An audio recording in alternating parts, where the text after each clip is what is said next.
Hey guys, tonight we travel back to a city that never truly sleeps, Chang'an, the bustling capital of the Tang dynasty. Imagine the sound first.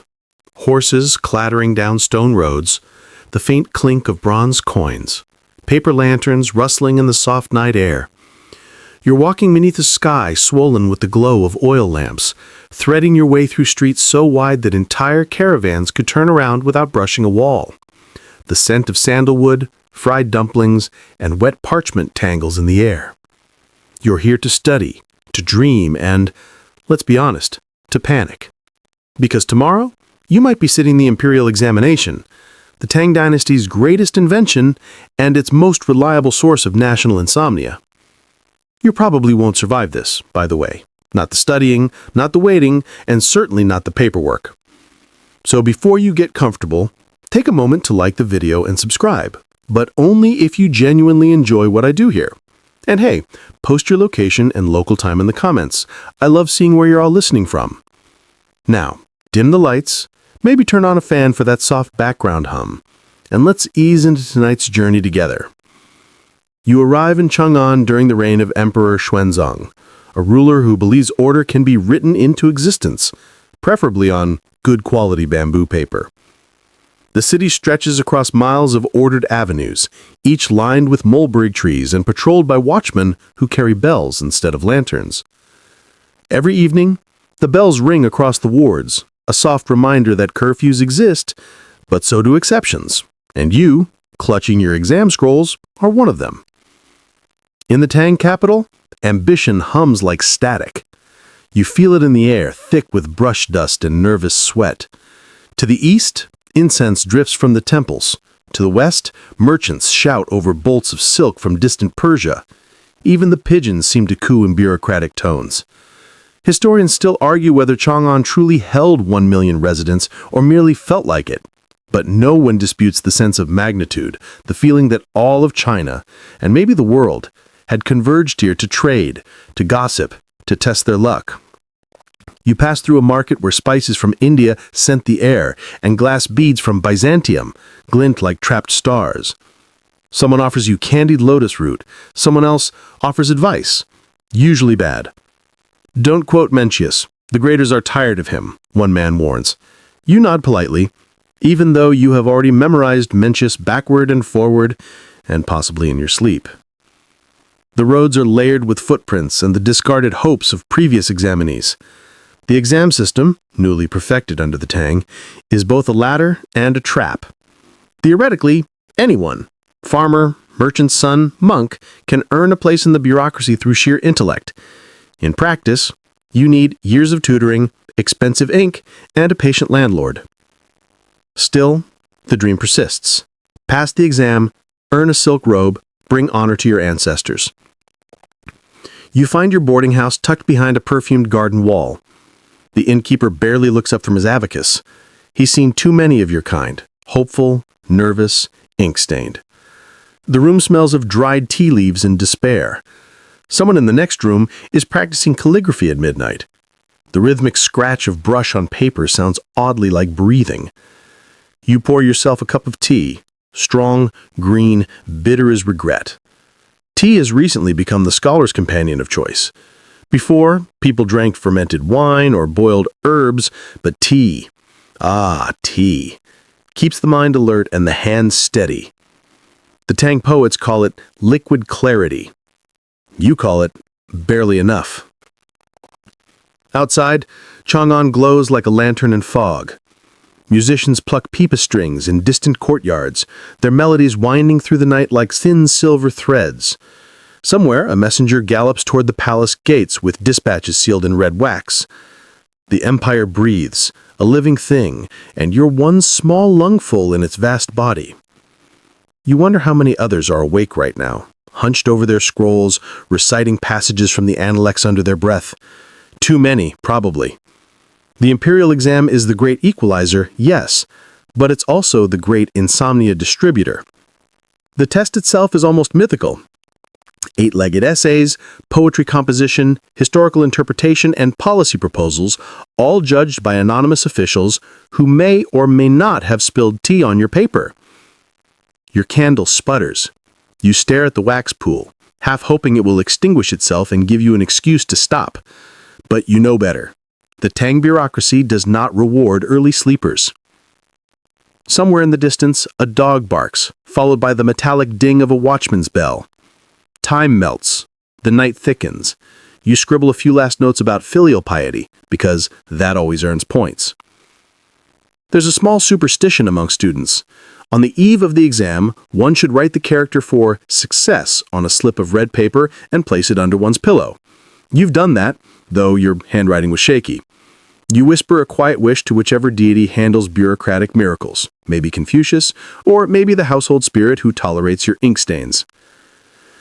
You think of the emperor himself sitting somewhere behind layers of courtyards and golden screens. Does he know what you endure for his system?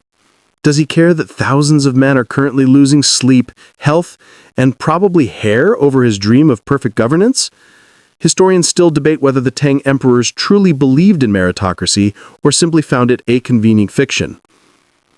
You stretch, bones cracking.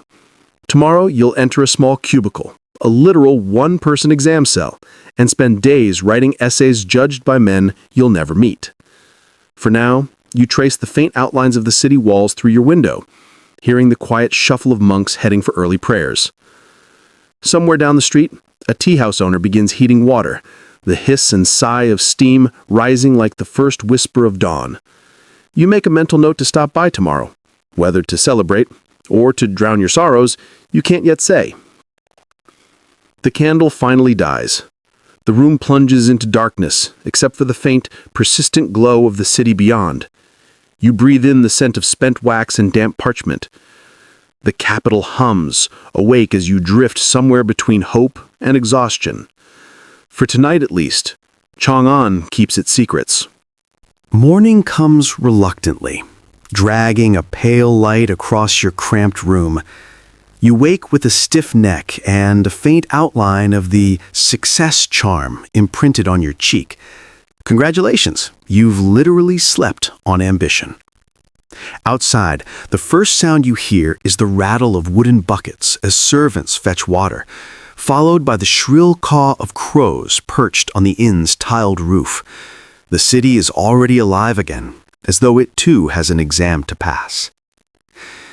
You step into the courtyard, rubbing the sleep from your eyes, and find fellow examinees already awake, some pacing, others muttering passages like small prayers.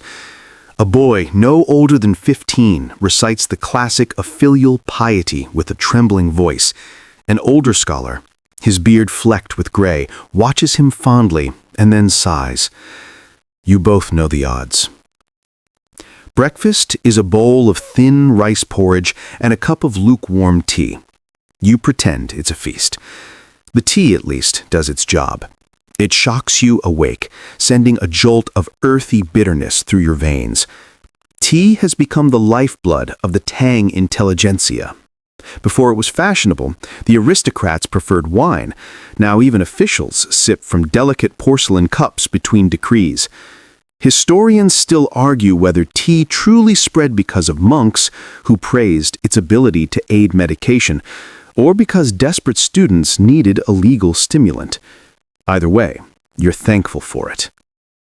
Back in your room, the candle stub from last night has collapsed into a waxy ruin. You light a fresh one and spread your papers out. Cramming, it turns out, is an art form. You've memorized the Analects, the Book of Songs, and entire chapters of history, yet somehow there's always more. You copy key phrases again, brush gliding across paper, each stroke deliberate, rhythmic. The repetition feels hypnotic, almost meditative. Your neighbor on the other side of the thin wall has been reciting poetry for hours. You can hear him debating meter with himself, occasionally groaning in despair. At one point he shouts, "Why did I think rhyme was easy?" And you can't help but smile. There's comfort in shared suffering. You glance at your reflection in a bowl of water. Ink smudges speckle your face like freckles. Your robe, once white, now looks like it survived a minor ink explosion. But you shrug. No one will judge appearances tomorrow.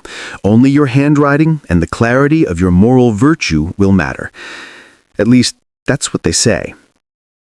The exam itself is the pinnacle of the Tang bureaucracy's obsession with order. Candidates will write essays on governance, philosophy, and classical literature. Success promises a post in government, maybe even a palace job if you're truly brilliant. Failure promises more studying. A lifetime of it, perhaps. Still, it's hard to imagine giving up after coming this far. Outside your window, the street hums with last-minute preparations.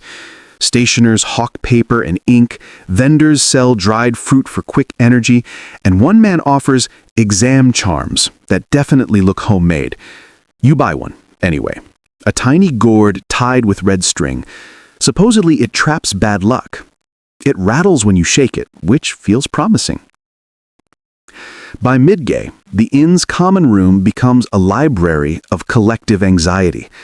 Students huddle around low tables, muttering lines under their breath. The air is thick with the smell of tea and parchment. You share your table with a farmer's son, who's here on a local magistrate's recommendation.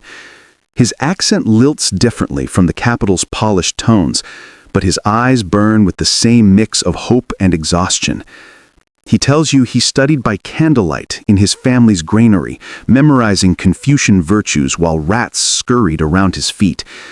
If I pass, I'll buy my mother silk shoes. You nod.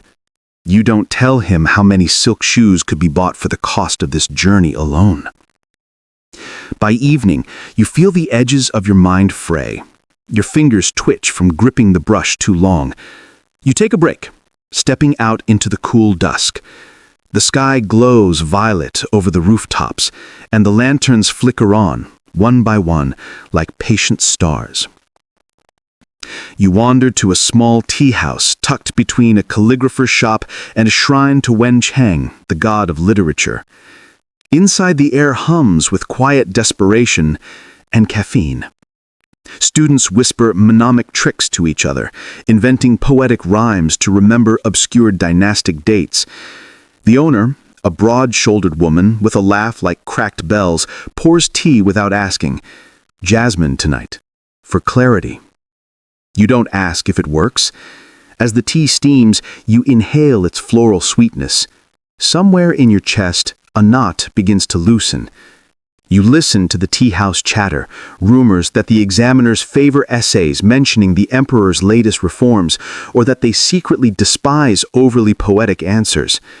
Historians still debate how fair the Tang exams truly were, but sitting here, you can't help feeling that luck counts as much as learning.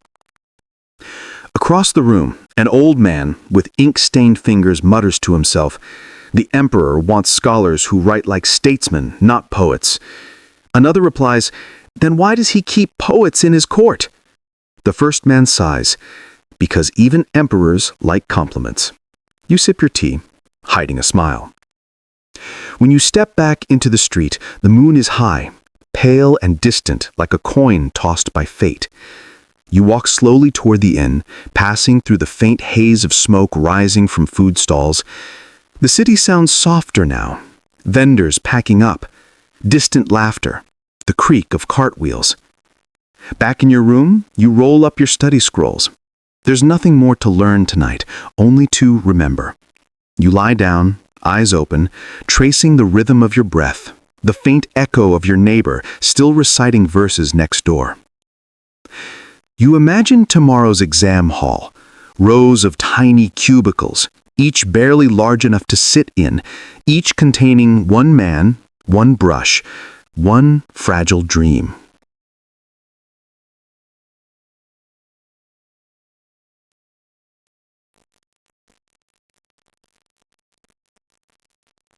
Morning again, and the entire city feels taut as a brush bristle. You wake before dawn, long before the watchmen strike their bells, with the heavy knowledge that today's ink might decide your entire future. The inn is already stirring, men fastening belts, rolling scrolls, whispering memorized phrases into their sleeves, as though they're feeding secrets to the gods. Someone's sandal breaks in the hallway, and the resulting groan sounds like a death knell. You eat breakfast in silence, a steamed bun that tastes mostly like nerves and a gulp of tea gone cold. The bitter edge bites the back of your throat. You remind yourself that emperors once drank this same brew, that perhaps, if you sip deeply enough, you'll find their steadiness, or at least stay awake. The walk to the examination compound feels endless. The streets of Chang'an are misted with morning dew, banners fluttering overhead, street sweepers moving quietly, leaving behind lines in the dust as precise as calligraphy. Everywhere you turn, there's another hopeful scholar, each carrying the same bamboo writing case, the same clenched jaw. It's a parade of sleepless ambition. When the high walls of the exam compound finally loom into view, your stomach tightens. The gate is carved with dragons, ornate, smug creatures that look like they've already passed the exam. A registrar shouts names in order, his voice echoing off the stone courtyard. You line up, present your papers, and in exchange receive a wooden tablet with your candidate number burned into it. There's something grimly final about that little slab of wood, as though you've just signed a contract with destiny and it didn't read the fine print. The guards lead you inside, through long corridors to the exam cells. Narrow cubicles built of wood and plaster, each scarcely wider than your shoulders. Your desk is a plank, your chair is another plank. Your privacy is absolute, though the sniffling of your neighbors proves that absolute is a relative term. You unpack your supplies, brushes, inkstone, paper, and that small gourd charm that rattles like hope in miniature. The examiner gives a short speech you barely hear, something about integrity, diligence, and not bribing anyone. Then the test papers arrive, each sealed with red wax. You break the seal. The first essay prompt unfurls like a cruel joke. Discuss the balance of benevolence and punishment in the governance of the realm, citing historical precedent. You stare at it, mind blank for a heartbeat. Then words begin to trickle in. Confucius first, then Mencius, then a dash of personal flair that probably won't impress anyone. Still, the brush moves, and that's what matters. The hall fills with the whispery sound of brushes scratching paper. Occasionally, someone coughs or sighs so dramatically that even the examiners look up. You fall into a trance, writing, pausing, thinking, writing again. Each paragraph feels like a duel between memory and fatigue. Halfway through, your brush slips and splatters ink across the page. You freeze. For a horrifying second, you imagine the examiner reading your essay and seeing only a black blot, the abstract painting of your failure. Then you remember what an older scholar once told you. Every blot is a chance for poetry. You smudge the ink carefully into the shape of a plum blossom and continue as if it were intentional. That, too, is art. At noon, a guard rings a small bell and the scent of food wafts through the compound, rice, vegetables, and a suspiciously watery broth. You eat without tasting, your mind still half in your essay. You realize you've written for hours without noticing time's passage. Outside, the sunlight pools like gold over the courtyards. Inside, it just makes the ink dry faster. When the second essay prompt arrives, it's worse. Compare the moral philosophy of Confucius and Lao Tzu regarding human nature. You suppress a groan. Historians still argue whether Tong examiners truly valued original thought or simply wanted confirmation that you had memorized the right opinions. Either way, you decide to gamble. You write that both philosophers would have agreed on one thing: how unpleasant these exams are. A risky joke in your own head, but the faint smile it brings steadies your hand. Time stretches thin, bending between ink strokes. The air grows warm, thick with the musk of ink and human effort. Somewhere, a bird chirps from beyond the walls, mocking you with its freedom. By evening, your hand cramps so badly that your characters start to lean like drunken officials. You shake out your wrist, glance over your work. It's not perfect, but perfection, you remind yourself, was never a human invention. It was a bureaucratic one. A guard calls time. Brushes still, inkstones are capped, papers stacked. You bow your head as your scrolls are collected and sealed for grading. There's something intimate, almost sacred about watching someone carry away the physical embodiment of your sleepless nights. Outside, the air feels cooler, gentler. You breathe for what feels like the first time all day. The street beyond the gate bursts with life, vendors selling dumplings, students comparing essays, some laughing too loudly, others too quiet. You, for once, do neither. You walk towards the nearest tea house, where exhausted candidates gather like survivors of some elegant battle. The tables are cluttered with cups, crumbs, and occasional sighs. A young man beside you mutters, "I wrote 5 pages on benevolence and forgot to define it." Another stares blankly into his cup, whispering the same line over and over. Did I quote the wrong dynasty? You sit down, letting the warmth of the tea seep into your fingers.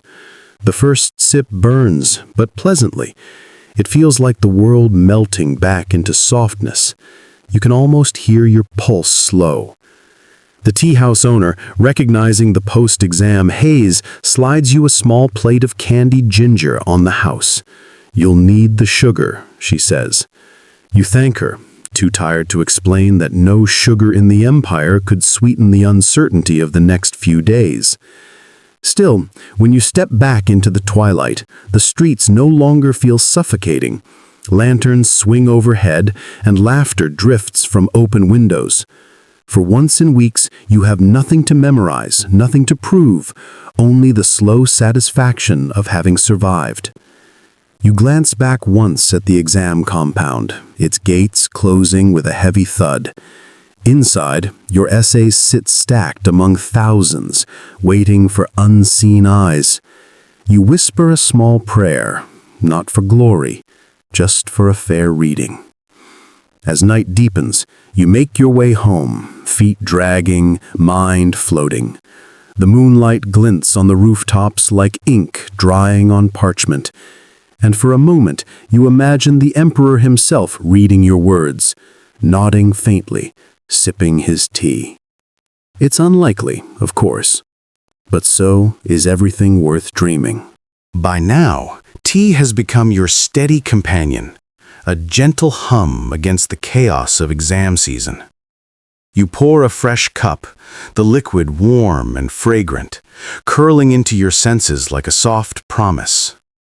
The day stretches before you, hazy and slow, yet full of small pleasures, the scrape of a brush, the distant laughter of street performers, the faint rustle of silk garments as officials walk past. You realize, with a faint smile, that Tang-era Chang'an has a rhythm all its own, and that tea is both the conductor and the quiet applause.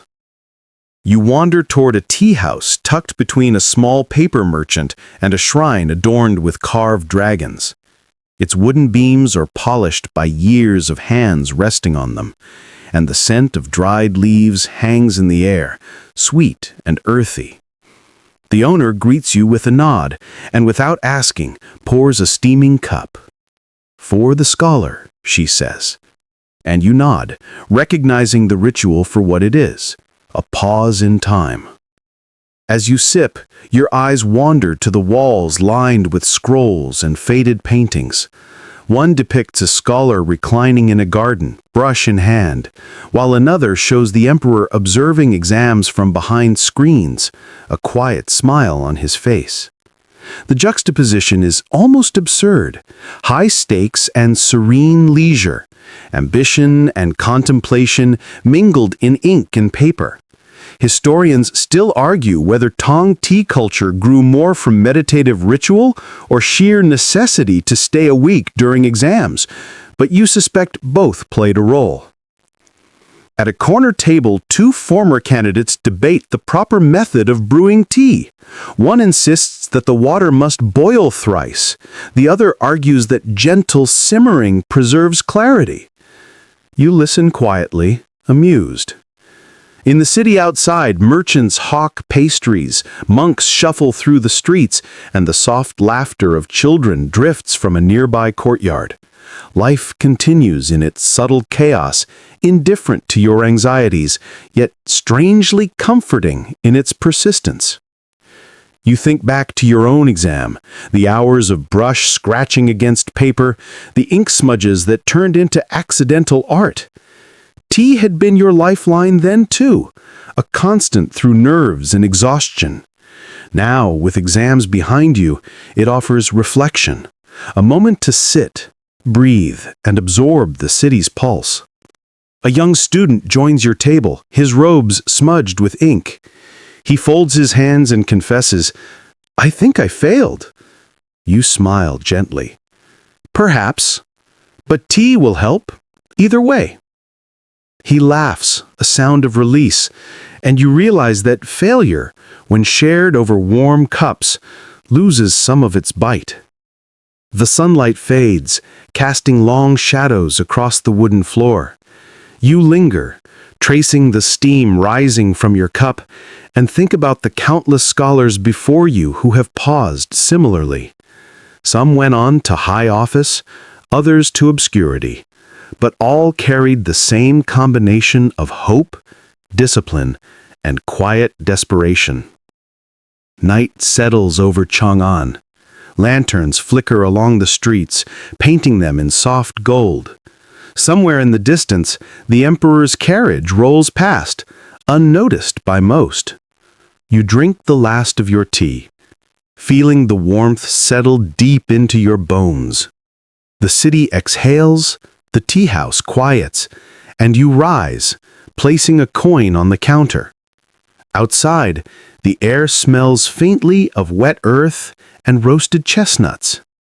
You walk home slowly, savoring the calm, aware that the soft ritual of tea, like a gentle tide, carries you from one moment to the next. You reach your room, light a candle, and pour another cup, not out of necessity, but out of habit. The steam rises in lazy spirals, reminding you of the many small comforts that persist even amidst ambition and anxiety. You sip, close your eyes briefly, and let the rhythm of Chang'an, the tang of tea, and the memory of inked pages lull you into quiet reflection. You wake to another soft dawn, the city still yawning beneath a pale light. Ink-stained papers from last week's exam lie neatly stacked on your desk, like little monuments to effort, or perhaps small warnings about overconfidence. The air in your room smells faintly of tea leaves, candle smoke, and the residual musk of yesterday's walk through Chang'an. You stretch, feeling the ache in your fingers and wrists from endless brushwork. Somehow, you already miss it. The scratch of ink on paper, the gentle scrape of bamboo against your palms.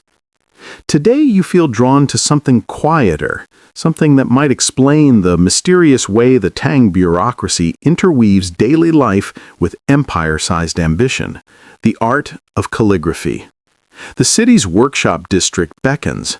Narrow lanes lined with small shops seem to hum as artisans begin their day, grinding ink sticks, sizing paper, and dipping fine brushes into inky wells. You wander past a shop where an elderly man hunches over a table, brushing characters with delicate precision. You watch, mesmerized. Each stroke flows like water over stone, controlled yet graceful.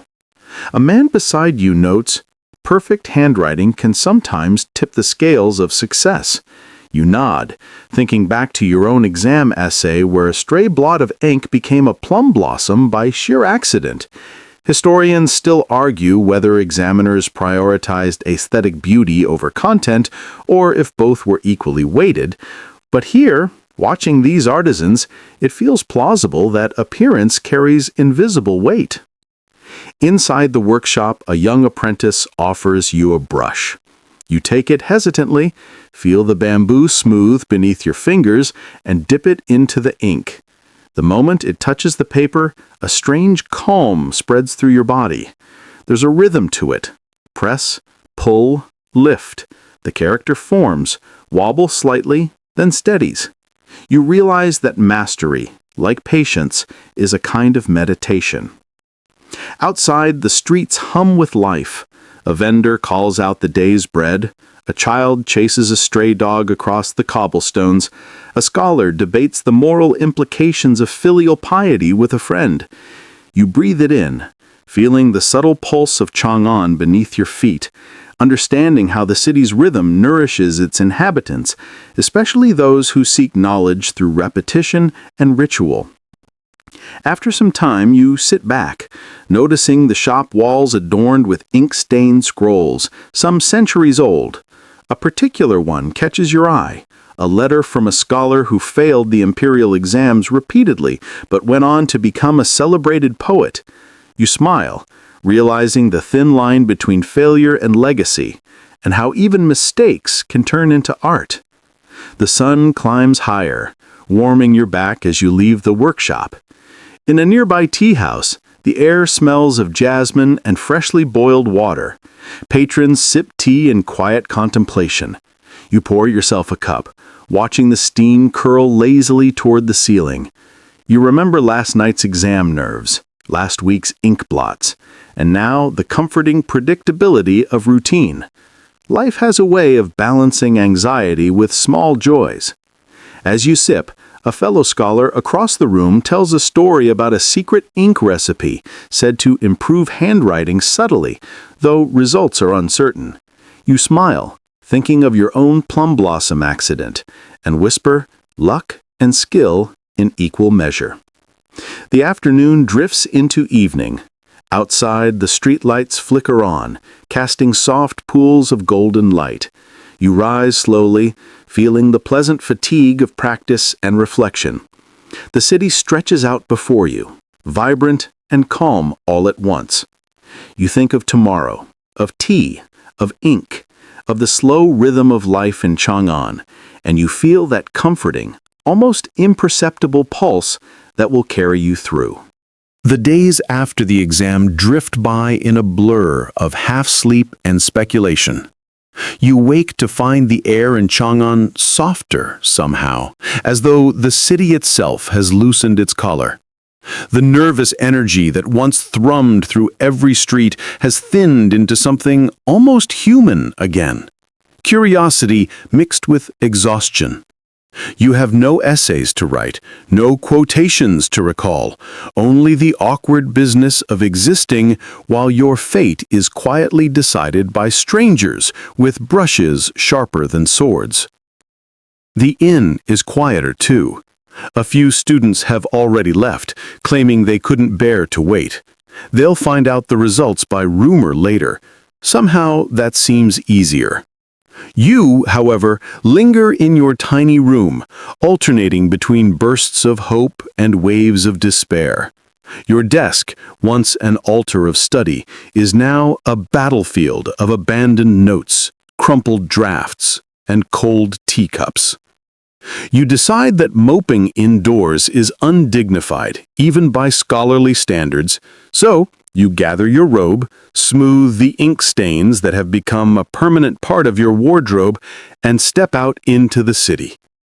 The streets of Chang'an stretch endlessly, precise as brushstrokes on a scroll. Peddlers shout about sesame cakes, storytellers perform under silk awnings, and monks rattle their wooden fish drums for alms. You drift through the crowd, blending in with 1,000 other faces that look equally uncertain about their futures. You find yourself drawn to a familiar doorway, the same tea house where you spent the night before the exam. The owner greets you with a grin. "Ah, the scholar returns. Passed already?" she teases, wiping her hands on her apron. You roll your eyes. "If I had, I wouldn't still be here." She pours you a cup of oolong without asking. Then you will drink patience, she says, placing it before you. The steam curls like the handwriting of a benevolent ghost. You sip, letting the faint bitterness settle on your tongue. Around you, conversations buzz. At the next table, a group of scholars argues about the emperor's new irrigation project. One insists it's revolutionary. Another mutters that it's merely muddying good farmland. Historians still argue whether Tang Public Works were truly driven by benevolence or just elaborate photo opportunities for bureaucrats. You, listening, can't decide whether to care. Soon enough, someone brings up the exams. It always happens. They say the chief examiner favors essays that quote the book of documents, one whispers. No, no, says another, it's all about calligraphy now. Form over meaning. You hide a smirk. Last night's tea had better form than half your essay. As the conversation swells, a wiry young man at the corner table slams down his cup. All this talk of merit, he declares.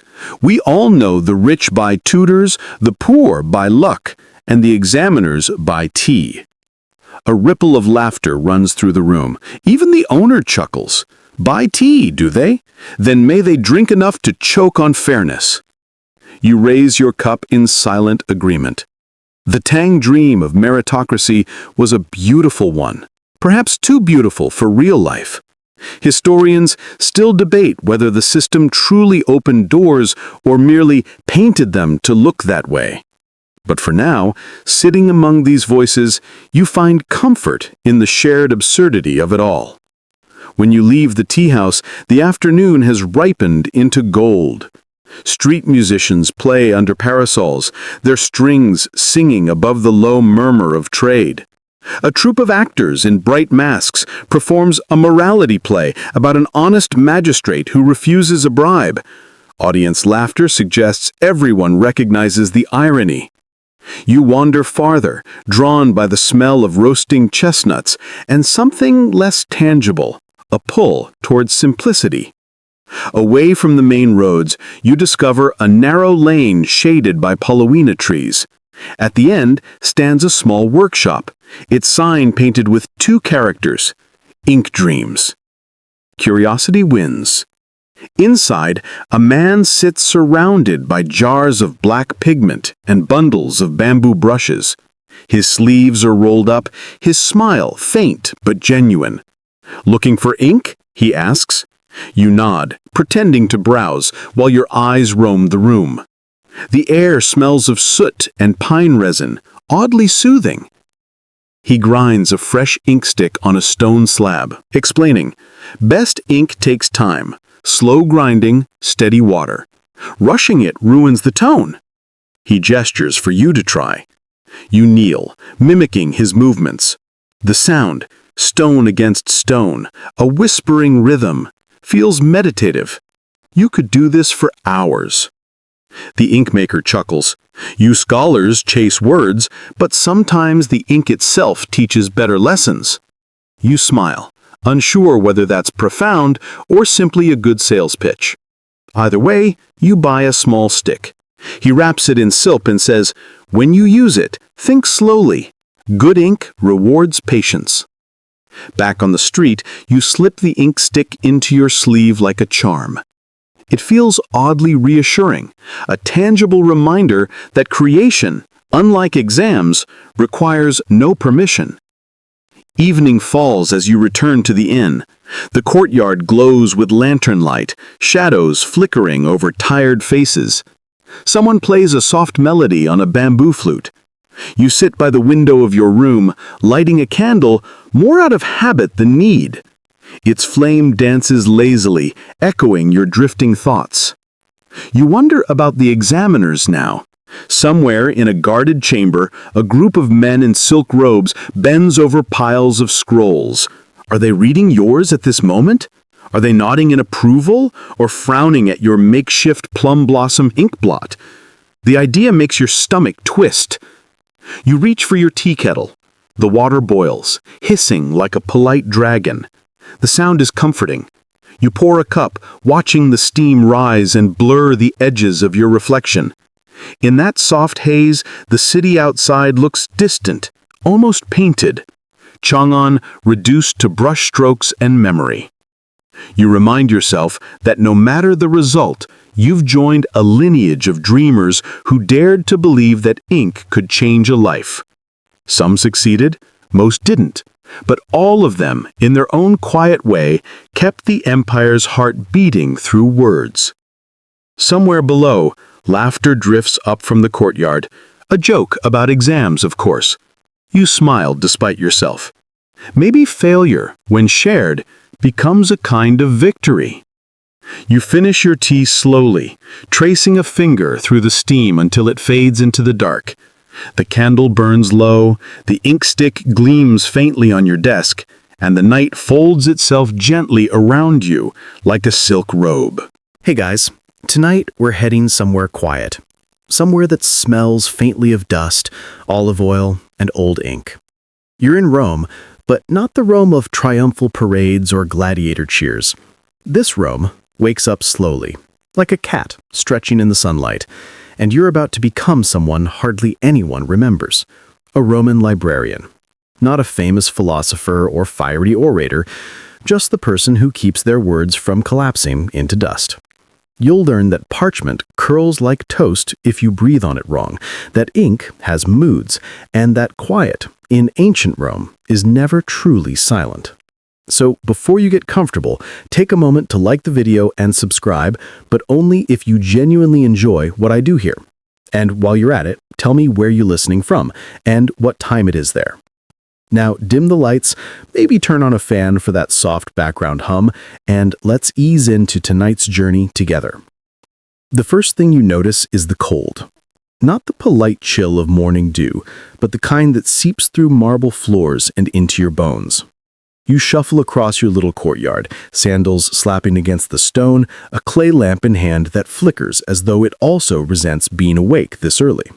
The sun hasn't yet cleared the rooftops, and a damp mist from the Tiber makes the city smell faintly metallic, like wet coins and river weeds. Your home isn't grand. It's a narrow space tucked behind the main library complex near the Porticus Octavii. There's a cot, a chest of scrolls, and a half-empty jar of olives you've been pretending to enjoy. But as the first sliver of dawn seeps into the alley, you tie your belt and prepare for another day of keeping knowledge in one piece. Historians still argue whether Roman libraries were open to everyone or mostly to scholars with the right sandals and social status. Either way, you have keys. Bronze ones, heavy enough to make you feel important, though your pay could barely buy a new toga once a year. You cross the square. The baker's already up, shouting something about fresh bread and civic duty. A passing legionary eyes your ink-stained fingers and smirks, probably thinking real Romans swing swords, not styluses. You smile back because you know something he doesn't. Ink lasts longer than iron. Inside the library, it's dim and sweet-smelling. The air carries the perfume of old papyrus, warm, fibrous, a scent somewhere between straw and sun-warmed parchment. You breathe it in like morning incense. Shelves rise on either side, wooden cubbies stacked with scrolls bound by ribbons of faded red and green. Each carries a wax tag, titles, authors, and the occasional sarcastic doodle from some scribe who is clearly bored. You light the first lamp. Olive oil pops softly, sending up a thread of smoke. Another and another, until a glow hums across the hall, touching the marble busts of forgotten poets whose noses have long surrendered to time. You straighten one absent-mindedly, whispering a good morning to the chipped marble face. It's possible you're talking to yourself, but then again, that's part of the job. There's a faint rustle near the entrance. A junior assistant, his name is Cassius, though you keep calling him the other one because you've already had 3 Cassii this year, stumbles in clutching a wax tablet. He's 17, perpetually nervous, and smells faintly of parchment glue. "Morning," he mumbles. "Morning," you reply. "Did you feed the library cat?" He blinks. "We have a library cat?" You nod solemnly. "We do now." He eats the mice, and sometimes the philosophy scrolls. Both are improvements. That's joke number 1 for the day, light enough to keep the yawns away. Cassius doesn't laugh. he's too busy tripping over his own feet on the way to the archives. Your first task, check the scrolls that were drying overnight. Yesterday, you helped copy a rare fragment of Ennius, one of those poets everyone quotes but nobody reads. You find the scroll rolled neatly in its rack, the ink dried to a deep brown sheen. The letters curve elegantly, like the arch of a Roman aqueduct. You run your fingertip along the edge, careful not to smear. You think about how many lives this scroll might outlast. Maybe 100, maybe none, if the next prefect decides poetry is unprofitable. A sound interrupts you. Pigeons, flapping noisily in the rafters. You sigh. The same pair nests above the philosophy section where they've deposited philosophical statements of their own, white and unwelcome. You make a mental note to move Seneca's works to a safer shelf. By the time the sun breaks over the rooftops, the library glows gold. Warm light settles across the mosaics, catching in the dust that floats like drifting thoughts. You take a moment to breathe it in. People think libraries are quiet, but they're not. They hum. The crackle of oil lamps, the faint rasp of scrolls being unrolled, the scratch of styluses, the soft mutter of someone trying to remember if Livy takes one eye or two. As the city outside begins to stir, you stretch your back and glance at the door. Soon scholars will arrive, each with a petition or a complaint, and you'll need to pretend your job is glamorous. For now, it's just you and the smell of old ink. Somewhere in the stacks you hear a faint creak, wood shifting as if the shelves themselves are sighing awake. You remember what the senior keeper told you. A library breathes. It exhales dust and dreams. Treat it kindly, and it won't collapse on your head. Good advice. You whisper a greeting to the shelves just in case. Outside, the clamor builds. Merchants calling, chariots rumbling, a cockerel that refuses to quit. Inside, it's steady. Calm. You trace the edge of a papyrus roll labeled Epicurus on pleasant things and think, this might actually be one of them. Your stomach growls. You remember you skipped breakfast. You toy with the idea of stealing one of Cassius's figs later, purely as a test of his observation skills, of course. Somewhere, an apprentice sneezes. You close your eyes, count to 5, and tell yourself that papyrus dust builds character. Historians still argue whether librarians in Rome were slaves, freedmen, or minor officials. You're fairly certain you're all three, depending on who's asking. But none of that matters right now. The day has started, and the library has opened its quiet mouth to speak. You look at the nearest shelf, take a breath, and whisper, "All right, old friend, let's keep civilization intact for one more day." The lamps flicker back, as if in agreement. You walk deeper into the library, the marble beneath your sandals still cool from the night. The air smells faintly of olive oil and ink, an oddly comforting blend, like a scholar's version of morning coffee. You move from lamp to lamp, trimming wicks and nudging small flames back to life. A thin haze of smoke curls upward, giving the light that soft, amber blur that makes everything look older and wiser than it really is. Your day begins long before the first scholar appears, because scrolls don't organize themselves, no matter how many times you've asked them to. You lift the first basket of newly copied papyri and carry it toward the main hall, where the shelves rise like small wooden fortresses. Each cubby is marked with a strip of wax and a tidy inscription. The system, theoretically, is foolproof. In practice, fools keep finding ways to test it. You brush dust from a label and murmur the title to yourself, The Histories of Celeste. The wax tag has begun to crack, so you melt it slightly with a lamp and press the letters smooth again. It's one of those small tasks no one notices when done right, and everyone curses when done wrong. You suspect most of your life will pass that way, an invisible service to civilization. But invisible is peaceful, and peace is rare in Rome. Cassius appears again, holding a cup of watered wine like it's his greatest achievement. "Master, do you want some?" he asks. "Too early, though I appreciate the thought. Or at least the attempt." He grins awkwardly, unsure if that was praise or an insult. You let him decide. He follows you as you walk between the tall shelves, occasionally bumping into things. You point to a cluster of scrolls tied with a green cord. Philosophy, you say. Epicurus, Seneca, and that one everyone argues about. Cicero? He guesses. No, the other one everyone argues about.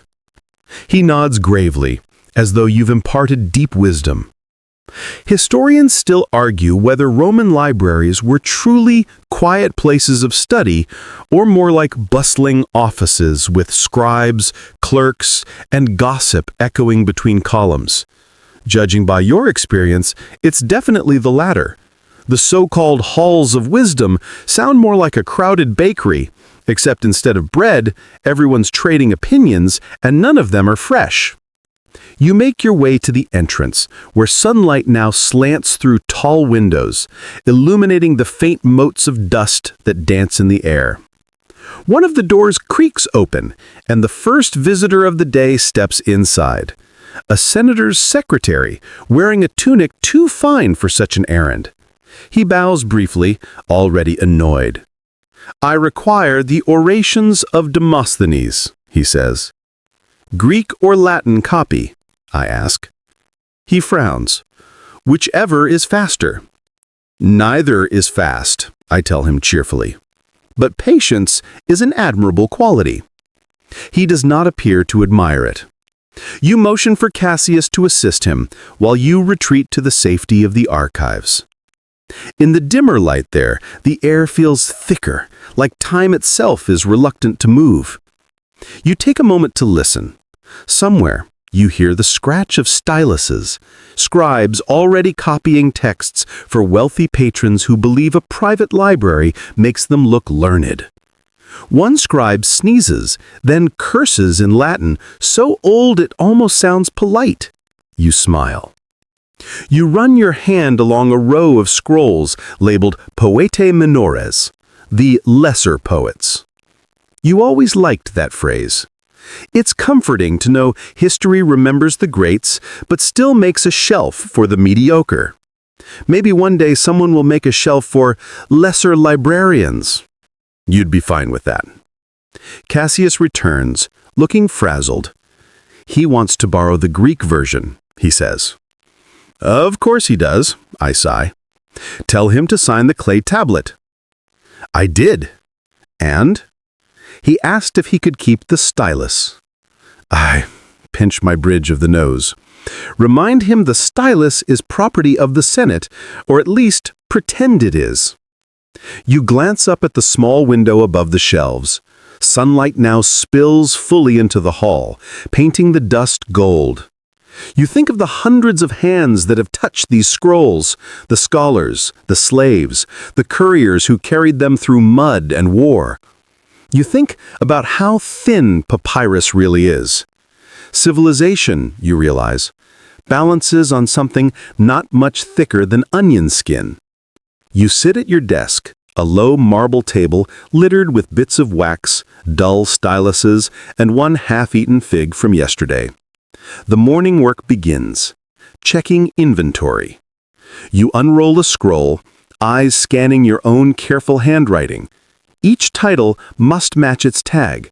Every missing volume must be accounted for. It's the least glamorous treasure hunt imaginable, but you find a strange calm in it. The repetition, the smell of ink, the quiet scrape of your stylus. It's all a kind of meditation. Halfway through, Cassius interrupts again. Master, he whispers. The oil merchant is here. He says the lamps are due for payment. I groan softly. Tell him we'll pay when the Senate remembers we exist. That should buy us another month. But he says he'll cut off our supply. Tell him knowledge burns brighter than olive oil. Cassius hesitates. Should I actually say that? No, I sigh. Give him 2 coins and a complimentary sneeze. The merchant leaves muttering, and you lean back in your chair. For a moment, you close your eyes and listen to the ambient symphony. The creak of wood, The faint rumble of Rome beyond the walls, the occasional drip from a cracked roof tile. It's not silence, but something better. Predictable noise. A pigeon coos above you again. You glance up. If you ruin one more scroll, you warn softly, I'll register you as a philosopher. The pigeon blinks, unimpressed. By mid-morning, the library is fully awake. Scholars drift in, robes trailing, sandals squeaking, and their egos arriving several steps ahead. They murmur greetings, make polite nods, and immediately begin arguing about the order of the catalog. You give them your best librarian smile, the one that says, I deeply care about your argument, while thinking, I'd rather eat wax. Between these interruptions, you notice a curious thing. The way the sunlight moves across the floor. Every hour, it shifts a little, inching toward the next shelf, then another, until the entire hall seems to travel through time. You wonder if anyone else notices, or if that's a perk reserved for those who live among words. Historians still argue whether Roman libraries encouraged this kind of casual wandering, letting citizens browse freely, or if every scroll was guarded by stern officials. If the latter, you're definitely failing at your job, because Cassius is currently juggling 2 scrolls and humming tunelessly. But the library feels alive, and that's what matters. By the time the 11th hour bell echoes faintly from the forum, you've already handled 4 complaints, mended a cracked scroll case, and diffused an argument about whether Aristotle ever sneezed in public. Which he probably did, but you didn't have the heart to confirm it. You stretch your arms, look around the glowing room, and think, for a place filled with dead men's words, it's astonishingly how alive it feels. By the time the morning settles into a lazy rhythm, you're ready to tackle the catalog. This is where you truly earn your keep, matching scrolls to their proper cubbies, correcting misplaced titles, and occasionally arguing with yourself about whether a fragment belongs under epic poetry or historical oddities. The hall smells faintly of charred olive oil now, mixed with parchment and the tiniest hint of Cassius's nervous sweat. You decide to ignore the latter. It's better for your own peace of mind. You lift the first basket, rolling back the cords to reveal a series of neatly copied text from Plautus. The letters, dark and precise, seem to dance slightly in the lamplight. You touch the surface with a careful fingertip, feeling the faint ridges left by the scribe's stylus. Every stroke is deliberate, yet somehow the hand of time already begins to blur edges. Historians still argue whether copyists were encouraged to add their own flourishes or expected to mimic the original exactly. Judging by the slight curl in some letters, your library's scribes favored a touch of personality. Cassius hovers nervously, holding a small tablet as if it were a shield.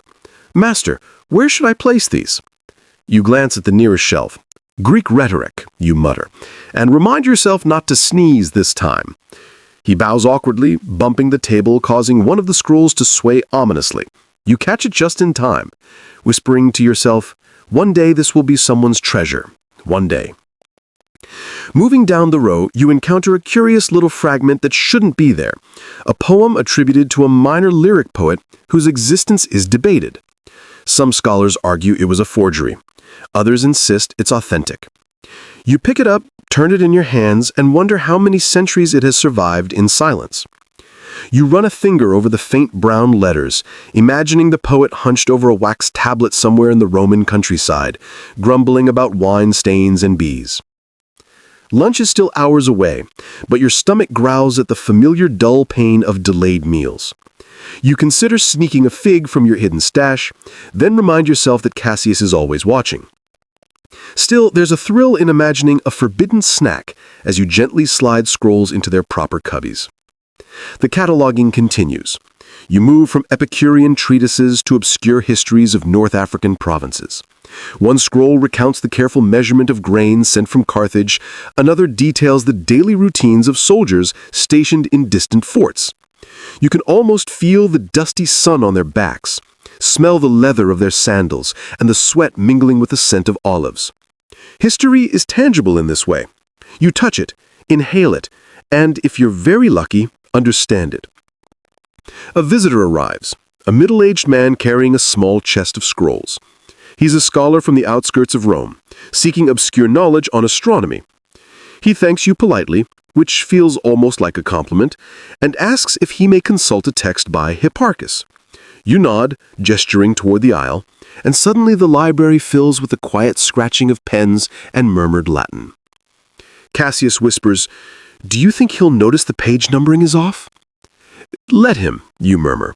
"A misplaced page teaches patience and humility, two virtues most of Rome struggles with." The morning drifts on in this gentle rhythm. Baskets of scrolls arrive, some dusty, some clean, some smelling faintly of someone else's lunch. You balance each carefully, stack and unroll, glancing occasionally at the sunlight filtering through the high windows. It touches everything differently with each passing hour, creating subtle shadows across the marble floors. You wonder how many people have seen this same sunlight, and how many noticed it in silence.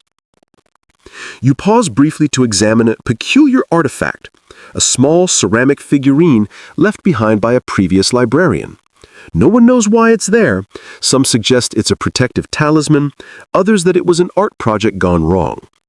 You run your thumb over its smooth surface and wonder if anyone in Rome remembers the person who left it. Probably not, but that doesn't matter.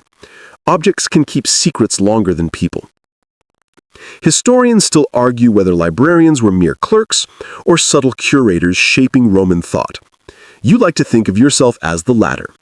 Every scroll you place correctly is a tiny nudge toward order, a gentle intervention in the chaos of human knowledge. As the morning wanes, your attention drifts to a minor poet, one whose works are mostly illegible, but contain curious illustrations, tiny sketches of animals, some resembling real beasts, others more fantastical. A cat with wings, a dog with an elongated neck, a bird balancing a scroll in its talons. You smile. Someone centuries ago had the same sense of humor that keeps you going now. A soft clatter echoes through the hall, breaking your reverie. Cassius has dropped a basket of scrolls. You suppress a sigh and gently guide him through picking each one up, whispering, "Careful now," like a lullaby. These moments, small and quiet, are the heartbeat of the library. By the time the sun has climbed high enough to touch the tops of the shelves, the cataloging is nearly complete. You step back, stretch your arms, and admire the rows of carefully organized scrolls. There's a simple, almost meditative satisfaction in this order, the way knowledge is stacked nightly, waiting for the next curious mind. You glance at Cassius, who looks slightly dazed but proud, and you wonder if he'll ever see the library the way you do, alive, breathing, and whispering stories long after their authors have passed. And with that thought, you realize the morning has passed in a series of small, quiet triumphs. The library hums around you, the soft scrape of stylus on wax, the shuffle of sandals on marble, the occasional cough, the murmur of distant conversation, all forming a gentle symphony that feels like home. By the time the sun is high enough to make the marble floors warm underfoot, you feel the subtle pull of hunger. It's not the dramatic, roaring kind, but a steady, patient gnaw that has accompanied you since before dawn. You glance toward Cassius, who is fidgeting with a ribbon as though it might suddenly become a snack. Lunch in the library isn't a grand affair. It's simple. Bread, figs, maybe a smear of cheese if you're lucky. You gather your modest provisions and step into the courtyard, where sunlight pools across cracked tiles and broken statues of philosophers who once mattered. You settle beneath one such marble philosopher, whose gaze is fixed in perpetuity at some unknowable point on the horizon. The figure's stoic expression seems to judge your meager lunch. "Don't worry," whisper you. "I wouldn't dare drop a fig on your toga either." You unwrap your bread, tearing it slowly, savoring the dry texture that reminds you faintly of your morning walks to the library. The sun warms your shoulders and smells of dust and stone, a comforting mixture of present and past. Around you, pigeons strut and coo, occasionally hopping onto ledges and eyeing your crumbs. You toss one a tiny piece of fig, and it pecks politely before retreating to its perch. The courtyard is quiet, almost private, though you can hear the faint rumble of the city beyond. Carts clattering over cobblestones, distant shouts from the marketplace, a dog barking somewhere in a narrow alley. The contrast is soothing. Inside, a private world of parchment and marble. Outside, Rome hums with energy. Historians still argue whether Roman courtyards were primarily for socializing or practical purposes, but in this moment, yours feels like both. A place to rest, to eat, to observe life without fully joining it. Cassius sits across from you, nibbling a bread while glancing nervously at a nearby marble fountain, perhaps worried about the pigeons, perhaps worried about missing his duties. You offer him a piece of fig. He hesitates, then smiles, realizing that sometimes the smallest pleasures are allowed in quiet moments. You lean back against the sun-warmed stone and examine the cracked statues surrounding you. One depicts a toga-clad senator in mid-gesture, fingers frozen in the act of eloquence. Another shows a philosopher leaning on a scroll, eyes fixed, as if he's pondering the fate of civilizations. You imagine these figures moving in subtle ways when no one is watching, whispering forgotten advice to anyone patient enough to listen. Perhaps that's why they remain so compelling. They are always present, yet impossible to fully know. A gentle breeze carries the faint scent of the olive trees lining the courtyard.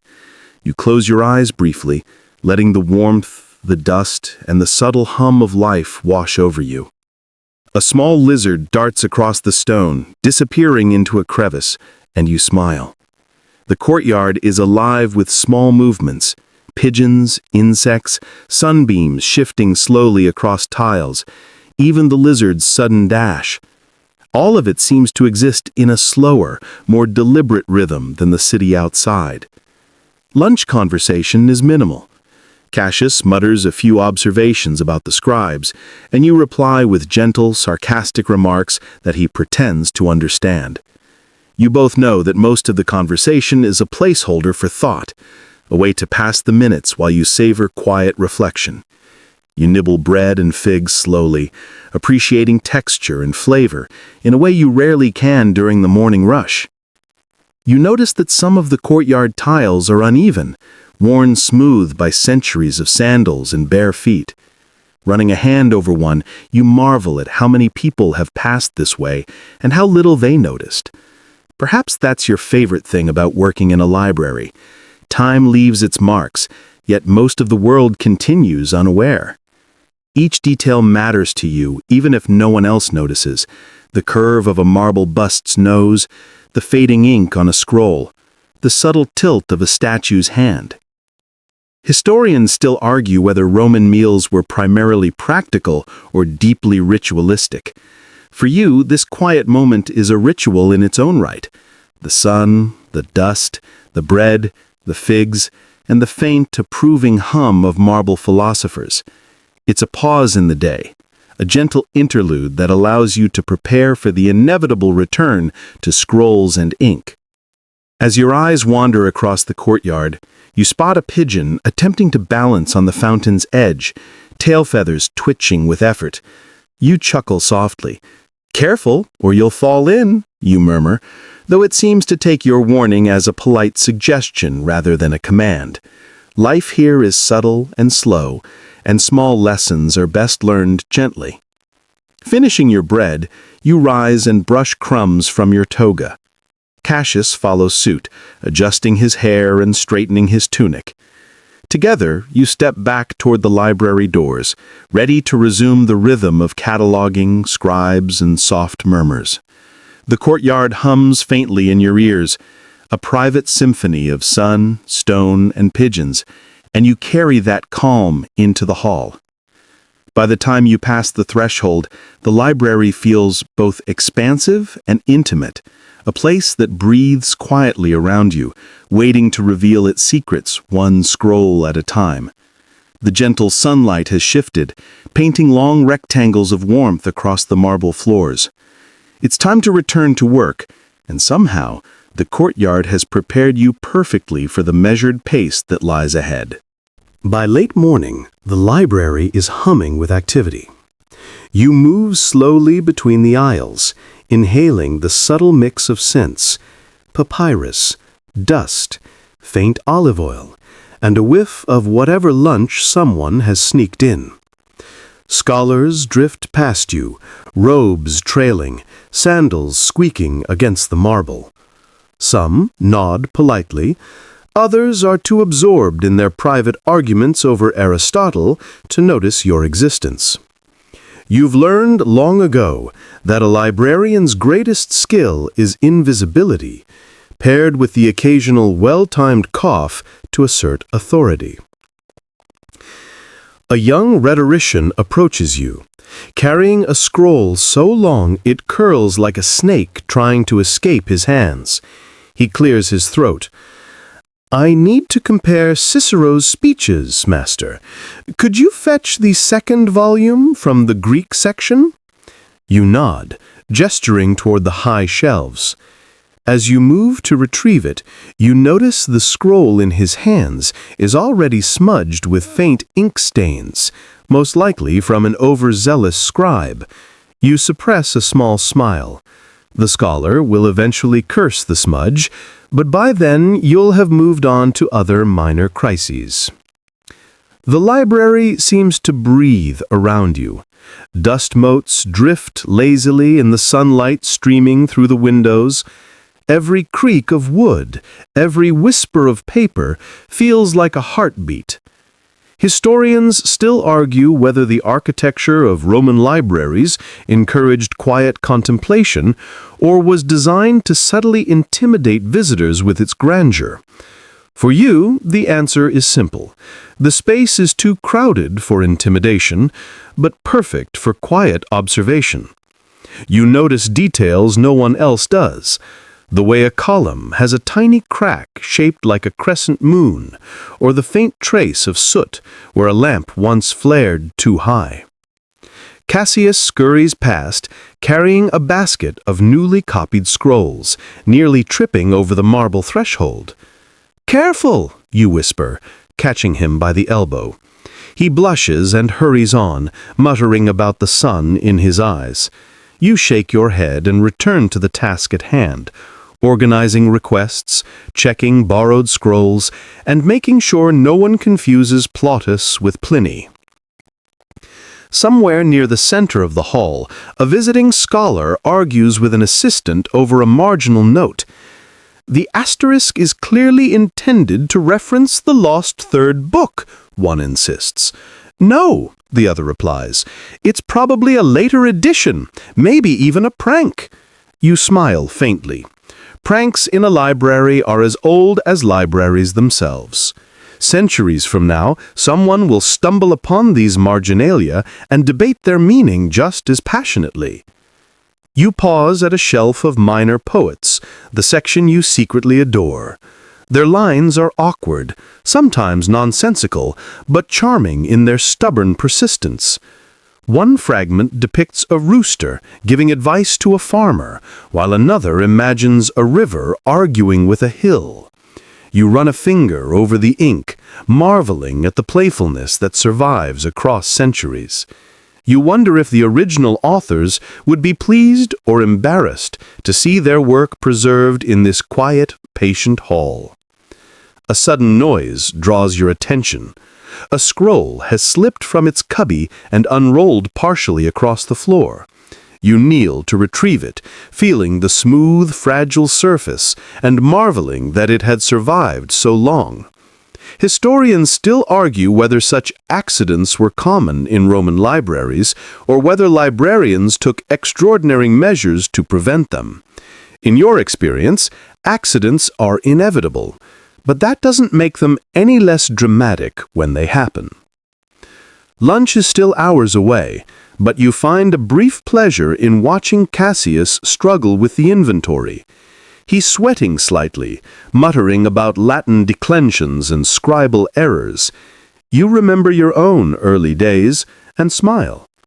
Mistakes are part of the rhythm, the gentle ebb and flow of library life. Even the tiniest misplacement can lead to hours of searching, but there is comfort in knowing that every scroll eventually returns to its rightful place. You move to the copyist's corner, where scribes work diligently, styluses scratching against wax tablets, inkpots precariously balanced at the edges of desks. One scribe sneezes, sending a tiny splash of ink across his scroll. He curses softly under his breath. You suppress a laugh, imagining how different the ancient world would be if even a small ink blot could erase history. Nearby, a student leans over a newly delivered manuscript, whispering to himself. You catch snippets of his muttering. Does Cicero really say this? You wonder whether he will ever remember the answer, or if he will simply recall the soft scrape of parchment and the warm, dusty air. That, after all, is what you hope to preserve. The feeling, not just the fact. Suddenly, a minor panic arises. A senator's assistant has misplaced a borrowed scroll. There is frantic searching, whispered accusations, and a mild amount of chaos. You step in with calm authority, locating the missing text tucked behind a stack of otherwise unremarkable histories. Relief washes over everyone, except for Cassius, who looks as though he might faint from the adrenaline. You return to your desk, feeling the steady rhythm of the library settle around you once more. Scrolls are replaced, requests filed, and the morning visitors slowly drift away, leaving only the soft hum of activity. A scribe erasing a mistake, a pigeon cooing somewhere near the ceiling, the distant murmur of the city outside. You glance at your own notes, a small collection of observations, doodles, and reminders. These are your private treasures, hidden amidst official records and mundane inventories.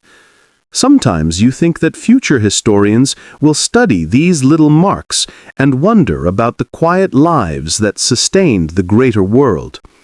And perhaps, in some small way, that is your legacy. Not in fame or fortune, but in careful preservation and subtle order. As the sun reaches its zenith, you take a brief moment to lean back, close your eyes, and listen to the gentle symphony of the library. It is alive, breathing with a rhythm of its own, and you feel a rare sense of contentment. Here, in the midst of scrolls and soft light, you are exactly where you belong. You walk deeper into the library, the marble beneath your sandals still cool from the night. The air smells faintly of olive oil and ink, an oddly comforting blend, like a scholar's version of morning coffee. You move from lamp to lamp, trimming wicks and nudging small flames back to life. A thin haze of smoke curls upward, giving the light that soft, amber blur that makes everything look older and wiser than it really is. Your day begins long before the first scholar appears, because scrolls don't organize themselves, no matter how many times you've asked them to. You lift the first basket of newly copied papyri and carry it toward the main hall, where the shelves rise like small wooden fortresses. Each cubby is marked with a strip of wax and a tidy inscription. The system, theoretically, is foolproof. In practice, fools keep finding ways to test it. You brush dust from a label and murmur the title to yourself, The Histories of Celeste. The wax tag has begun to crack, so you melt it slightly with a lamp and press the letters smooth again. It's one of those small tasks no one notices when done right, and everyone curses when done wrong. You suspect most of your life will pass that way, an invisible service to civilization. But invisible is peaceful, and peace is rare in Rome.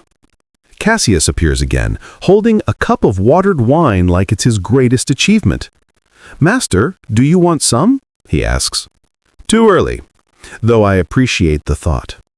Or at least the attempt," He grins awkwardly, unsure if that was praise or an insult. You let him decide. He follows you as you walk between the tall shelves, occasionally bumping into things. You point to a cluster of scrolls tied with a green cord. Philosophy, you say. Epicurus, Seneca, and that one everyone argues about. Cicero? He guesses. No, the other one everyone argues about. He nods gravely, as though you've imparted deep wisdom. Historians still argue whether Roman libraries were truly quiet places of study or more like bustling offices with scribes, clerks, and gossip echoing between columns. Judging by your experience, it's definitely the latter. The so-called halls of wisdom sound more like a crowded bakery, except instead of bread, everyone's trading opinions and none of them are fresh. You make your way to the entrance, where sunlight now slants through tall windows, illuminating the faint motes of dust that dance in the air. One of the doors creaks open, and the first visitor of the day steps inside. A senator's secretary, wearing a tunic too fine for such an errand. He bows briefly, already annoyed. I require the orations of Demosthenes, he says. Greek or Latin copy? I ask. He frowns. Whichever is faster. Neither is fast, I tell him cheerfully. But patience is an admirable quality. He does not appear to admire it. You motion for Cassius to assist him, while you retreat to the safety of the archives. In the dimmer light there, the air feels thicker, like time itself is reluctant to move. You take a moment to listen. Somewhere, you hear the scratch of styluses, scribes already copying texts for wealthy patrons who believe a private library makes them look learned. One scribe sneezes, then curses in Latin, so old it almost sounds polite. You smile. You run your hand along a row of scrolls labeled Poetae Minores, the lesser poets. You always liked that phrase. It's comforting to know history remembers the greats, but still makes a shelf for the mediocre. Maybe one day someone will make a shelf for lesser librarians. You'd be fine with that. Cassius returns, looking frazzled. He wants to borrow the Greek version, he says. Of course he does, I sigh. Tell him to sign the clay tablet. I did. And? He asked if he could keep the stylus. I pinch my bridge of the nose. Remind him the stylus is property of the Senate, or at least pretend it is. You glance up at the small window above the shelves. Sunlight now spills fully into the hall, painting the dust gold. You think of the hundreds of hands that have touched these scrolls, the scholars, the slaves, the couriers who carried them through mud and war. You think about how thin papyrus really is. Civilization, you realize, balances on something not much thicker than onion skin. You sit at your desk, a low marble table littered with bits of wax, dull styluses, and one half-eaten fig from yesterday. The morning work begins, checking inventory. You unroll a scroll, eyes scanning your own careful handwriting. Each title must match its tag. Every missing volume must be accounted for. It's the least glamorous treasure hunt imaginable, but you find a strange calm in it. The repetition, the smell of ink, the quiet scrape of your stylus. It's all a kind of meditation. Halfway through, Cassius interrupts again. Master, he whispers. The oil merchant is here. He says the lamps are due for payment. I groan softly. Tell him we'll pay when the Senate remembers we exist. That should buy us another month. But he says he'll cut off our supply. Tell him knowledge burns brighter than olive oil. Cassius hesitates. Should I actually say that? No, I sigh. Give him 2 coins and a complimentary sneeze. The merchant leaves muttering, and you lean back in your chair. For a moment, you close your eyes and listen to the ambient symphony. The creak of wood, the faint rumble of Rome beyond the walls, the occasional drip from a cracked roof tile. It's not silence, but something better. Predictable noise. A pigeon coos above you again. You glance up. If you ruin one more scroll, you warn softly, I'll register you as a philosopher. The pigeon blinks, unimpressed. By mid-morning, the library is fully awake. Scholars drift in, robes trailing, sandals squeaking, and their egos arriving several steps ahead. They murmur greetings, make polite nods, and immediately begin arguing about the order of the catalog. You give them your best librarian smile, the one that says, I deeply care about your argument, while thinking, I'd rather eat wax. Between these interruptions, you notice a curious thing. The way the sunlight moves across the floor. Every hour, it shifts a little, inching toward the next shelf, then another, until the entire hall seems to travel through time. You wonder if anyone else notices, or if that's a perk reserved for those who live among words. Historians still argue whether Roman libraries encouraged this kind of casual wandering, letting citizens browse freely, or if every scroll was guarded by stern officials. If the latter, you're definitely failing at your job, because Cassius is currently juggling 2 scrolls and humming tunelessly. But the library feels alive, and that's what matters.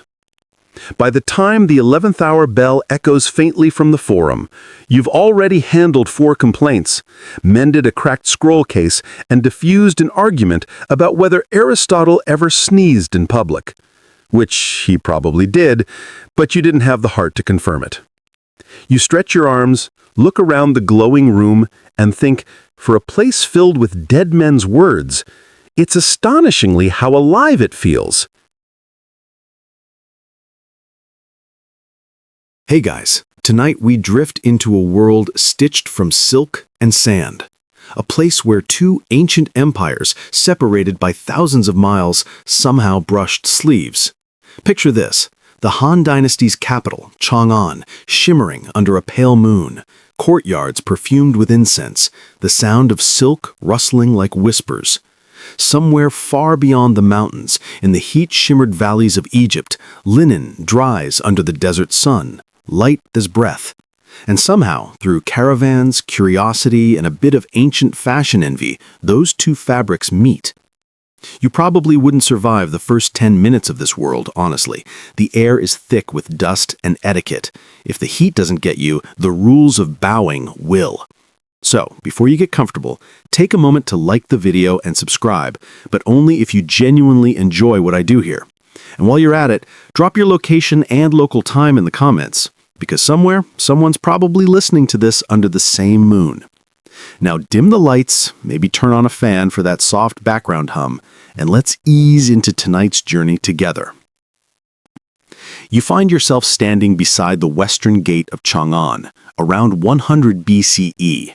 The air hums with life. Donkeys bray, hawkers shout, and the faint scent of sesame oil clings to everything. A caravan has just arrived, its camels draped in red tassels, their bells clinking softly. They've come from places you can barely pronounce. Bactria, Parthia, maybe even farther. The merchants unload bolts of cloth, so fine they shimmer like mist. You reach out and touch one. Not silk, but something cooler, lighter, Egyptian linen. Historians still argue whether these fabrics truly came from Egypt or from some imitation source along the way, but in this sleepy imagining, they did. You watch as a Han merchant holds the fabric up to the sun, squinting. It's so sheer it glows. He rubs it between his fingers and laughs. Good for summer robes, if the emperor allows. You trail him through the markets, each stall louder and more crowded than the last. Bronze mirrors glint from the stalls, polished smooth enough to catch the sky. Somewhere, a storyteller recounts how travelers crossed burning deserts to bring back spices and glassware. You pause by a vendor selling dyed silks, deep crimson, ocean blue, and the pale gold favored by nobles. The merchant beside him displays the new foreign cloth claiming it's Pharaoh's fabric. He mispronounces the word, but it sticks. A poet nearby mutters that wearing foreign cloth might invite spirits, or worse, criticism from the Ministry of Rights. You can almost hear the bureaucratic sighs echoing through the palace corridors. Still, curiosity spreads faster than propriety. You follow a young nobleman, his robe trailing dust, as he inspects the linen. He frowns, then grins. He says, "It breathes." That's the first compliment the Egyptian fabric receives in China. He orders a bolt for a summer cloak. Behind him, a tailor rolls his eyes. Silk is a status symbol, a national treasure. Linen? That's peasant stuff. Still, money talks louder than fabric snobbery.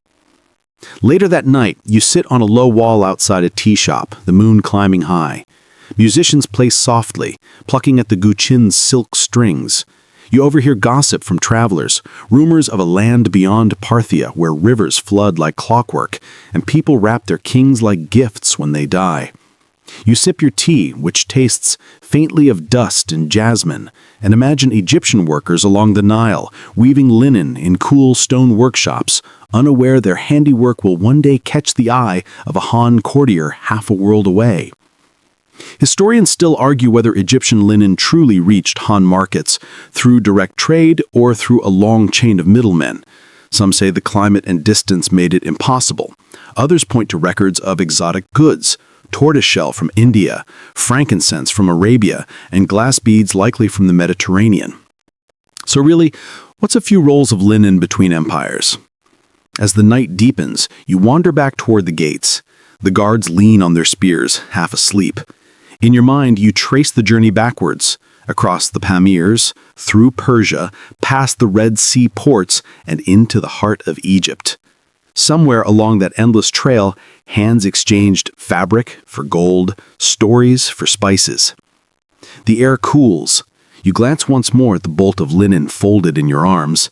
It smells faintly of smoke and sun. Two worlds folded into one cloth. You imagine the Egyptian weaver humming as she worked, never guessing that her creation would one day catch the eye of a Han courtier half a world away. And in that moment, as the torches flicker and the city settles into its nocturnal rhythm, you realize that history isn't just written, it's worn. Threads carry whispers, and every hem hides a map. You brush your fingers across the linen again, the texture both alien and familiar, and you can almost hear the desert wind inside it. You wake with the dawn, still in Chang'an, and the city hums like a loom beginning its day. From every direction comes the murmur of trade, the bray of camels, the jangle of harness bells, the soft rhythmic clap of sandal soles on dust. You follow the noise through the West Market, where the Silk Road empties its treasures into China like a vast river of curiosity. It's here, between the scent of cumin and the shimmer of bronze, that the threads of two empires truly cross. Merchants from Persia, Parthia, and India lean over counters, arguing in half a dozen languages about weight, weave, and worth. Somewhere, under a sun-bleached awning, a bolt of foreign cloth glows faintly gold. You reach out. It's that same linen again, the one the noble admired last night. Cool against your fingertips. A texture so different from the softness of silk that your mind immediately starts comparing. Silk whispers, linen breathes. Historians still argue whether these meetings ever happened quite like this, whether Egyptian goods truly traveled so far, or if Egyptian became a kind of brand name passed along the road to make things sound exotic. But in this slow-paced dream, you can see the process unfold as clearly as camel tracks in dust. A merchant from Syria sells a batch of linen to a trader from Sogdia. The Sogdian adds a story about the Nile to boost the price, and by the time it reaches Han China, it's the cloth of the sun gods. You watch one caravan master unroll his maps, thin strips of painted silk, tracing routes that stretch across entire continents. He gestures at oases you've never heard of, each a bead on the necklace of the Silk Road. At every stop, he says, there's tea to be swapped for incense, jade for glass, silk for linen.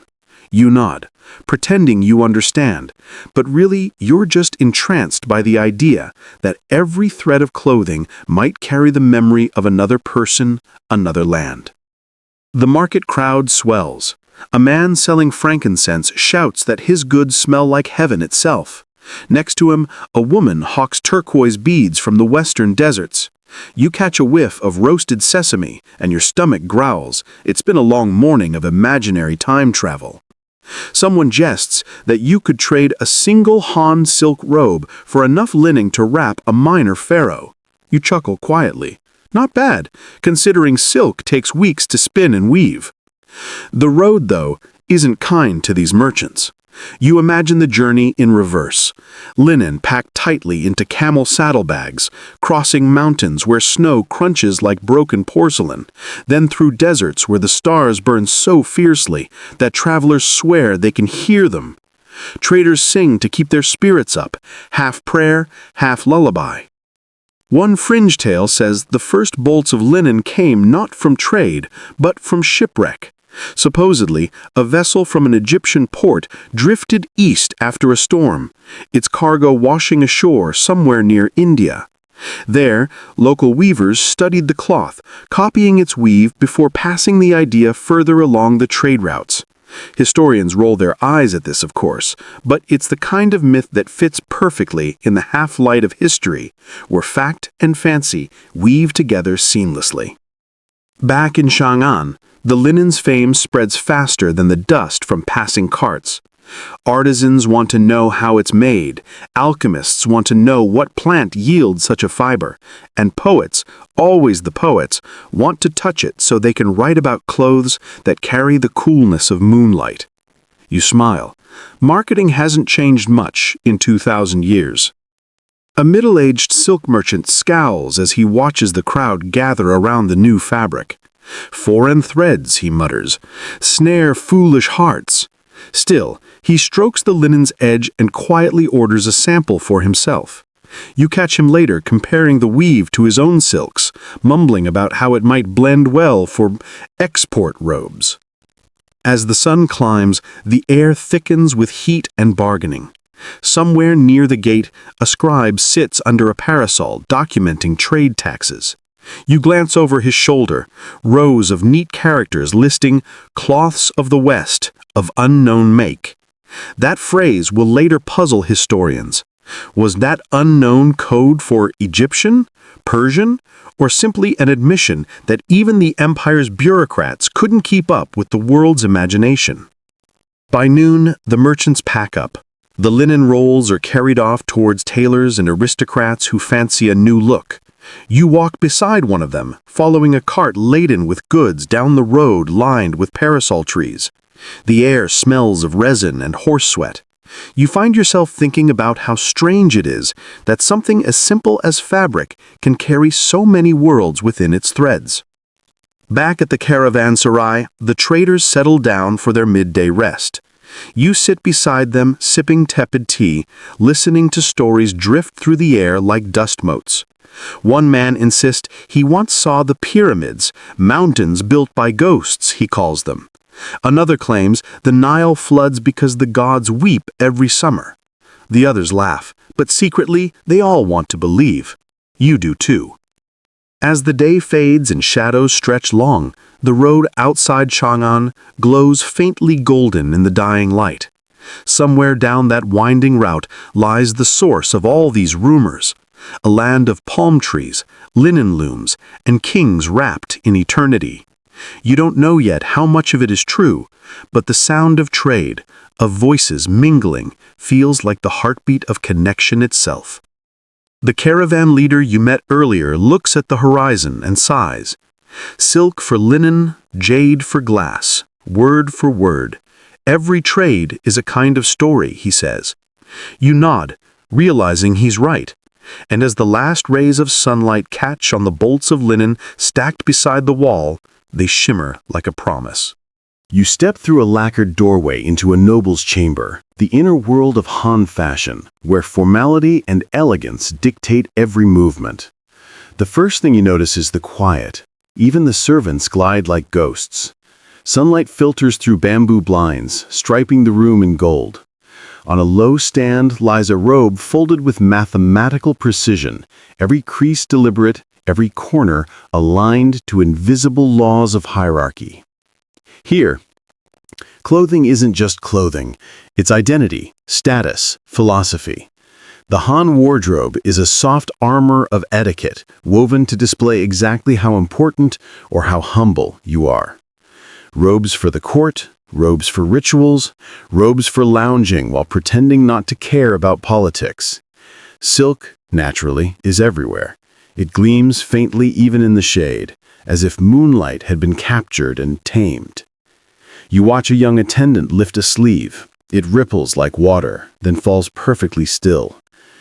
"Don't wrinkle the phoenix embroidery," her mistress warns, half amused, half serious. The noblewoman herself is preparing for a banquet, surrounded by combs, ribbons, and an air of gentle anxiety. Historians still argue whether Han clothing codes were stricter for women or men, though both seem exhausting. Rank determined everything: the color of your robe, the height of your belt knot, even how many layers you could wear without looking ridiculous. You think about your own wardrobe, probably less stressful unless you count laundry day. The Han robe, or Shen Yi, is a masterpiece of geometry. One long piece of fabric, folded and wrapped around the body without a single cut. The seams are like whispers, barely there, yet perfectly balanced. The idea is cosmic harmony. Heaven is round, earth is square, and your outfit should somehow reconcile the two. No pressure. A servant brings in a bolt of the new linen, rumored to come from the far west. The noblewoman's eyes widen. "Too light," she says first, but her fingers linger on it anyway. You can tell she's intrigued. Silk, for all its beauty, can suffocate in the summer heat.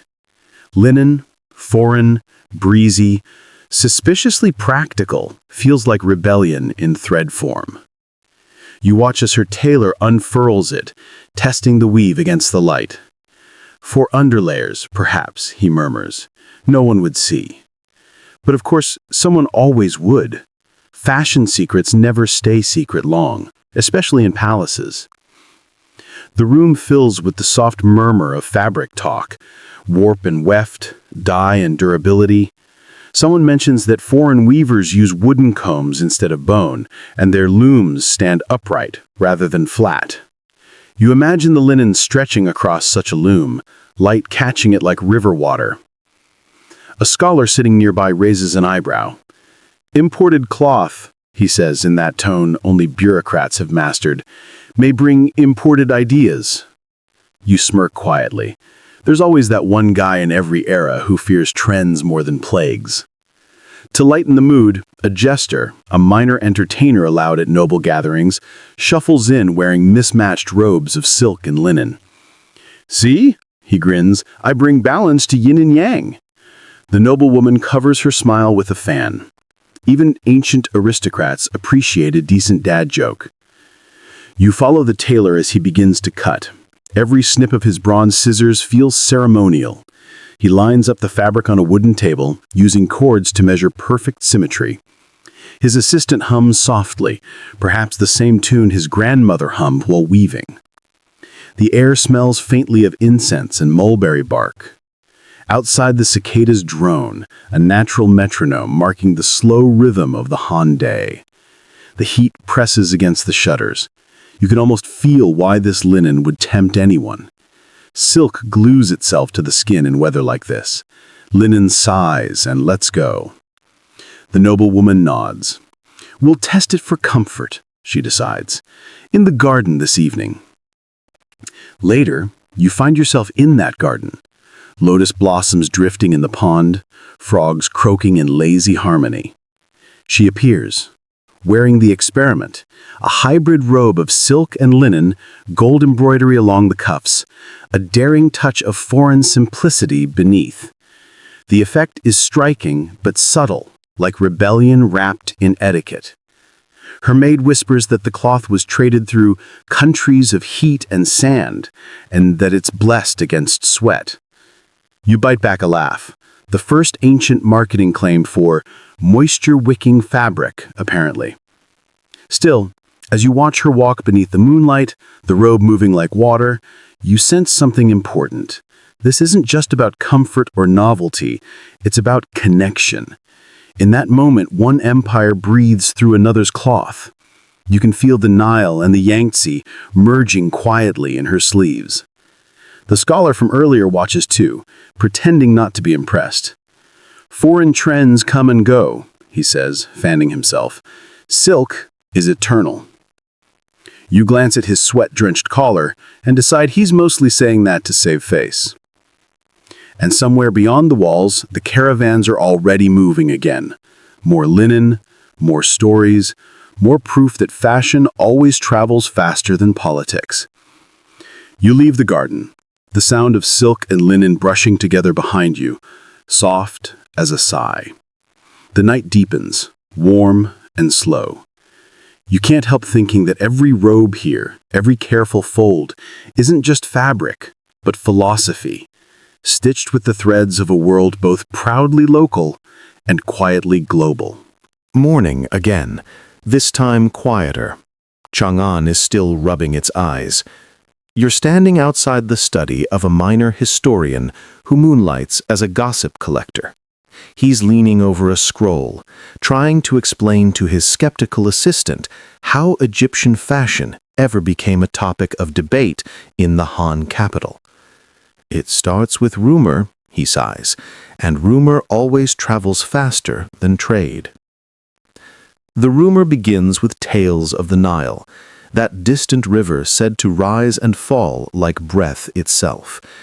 Word spreads of linen garments so fine they could wrap kings for eternity and still not decay. Some claim Egyptian priests wore robes that shimmered with divine light. Others say they were just really good at starching.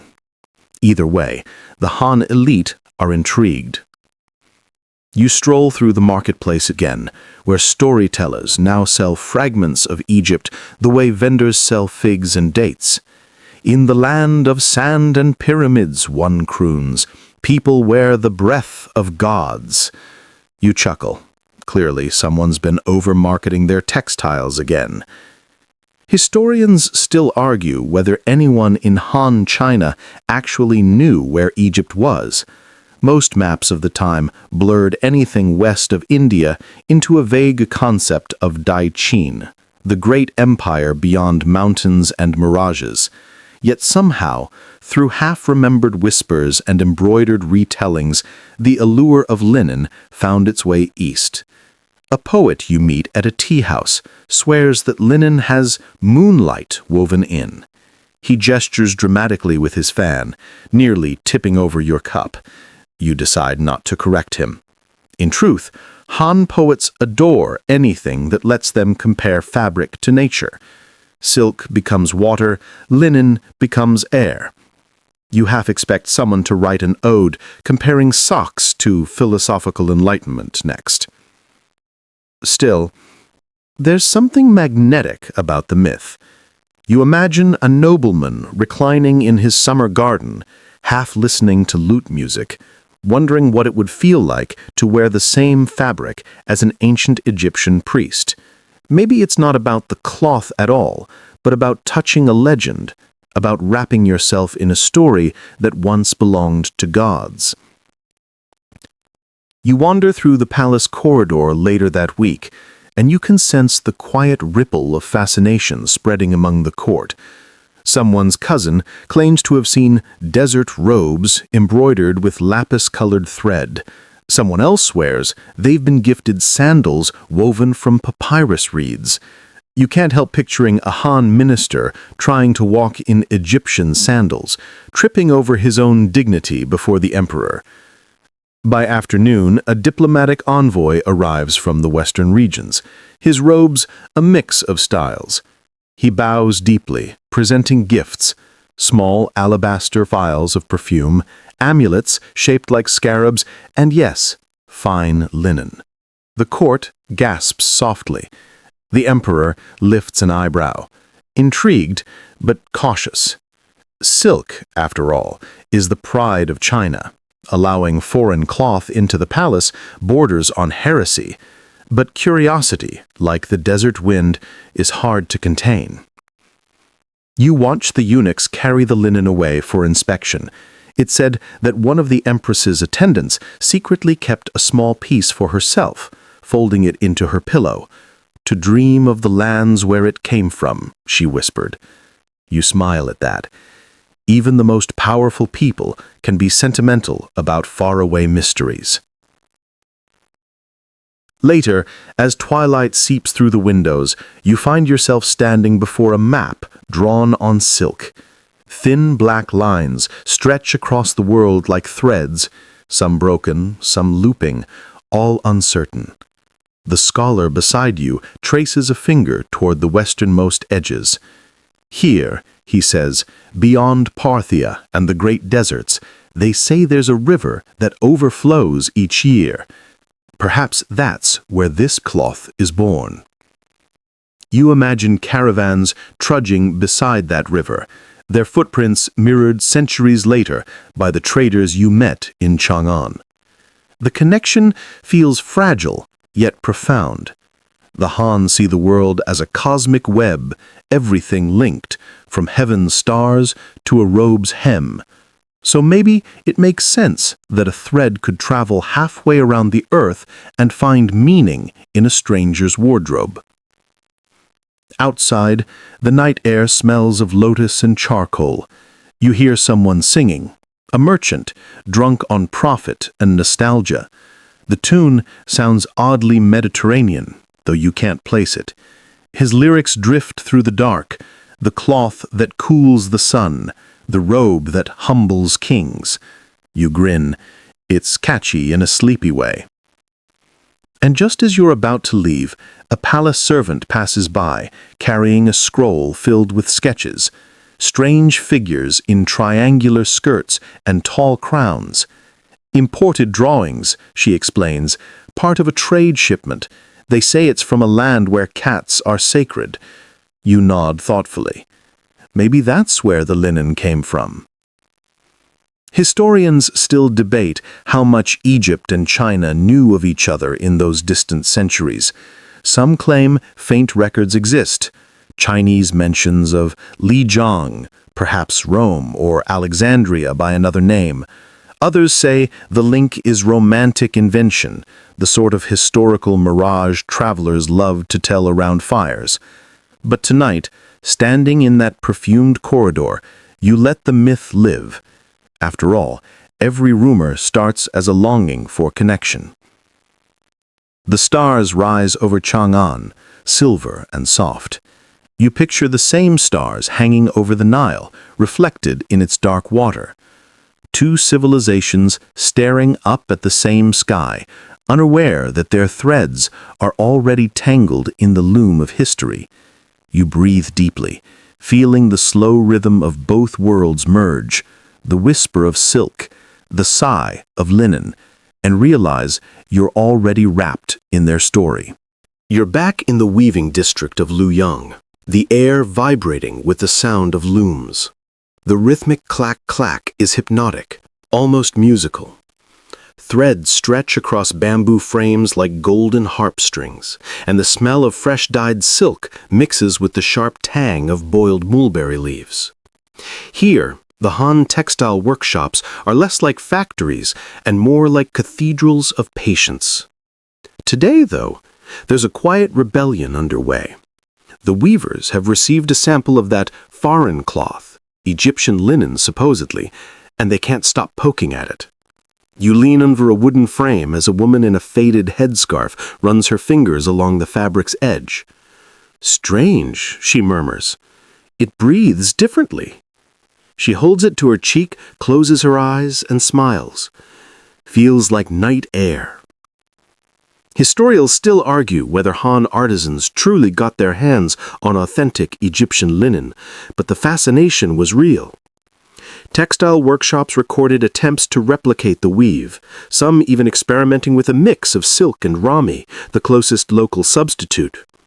You can almost see the trial and error happening in real time, threads breaking, apprentices sneezing in clouds of dust, someone muttering about too many fibers, not enough fortune. At one loom, a young craftsman has tied a piece of the foreign fabric beside his own work for comparison. He squints, tongue between his teeth, and says, "Their weave is tighter, but the threads are rougher, like a clever but impatient student." You laugh softly. Artisans have always been equal parts critic and admirer. The workshop master, a wiry man with calloused hands, shakes his head. "We can't sell this," he grumbles. "No shimmer, no soul." Yet even he can't resist testing the material's resilience, twisting and tugging, nodding slowly. "Still," he admits, "it would make fine summer bedding." You catch the faintest glint of practicality in his eyes, the universal gateway drug of innovation. As the afternoon light tilts through the rafters, the weaver's conversations turn speculative.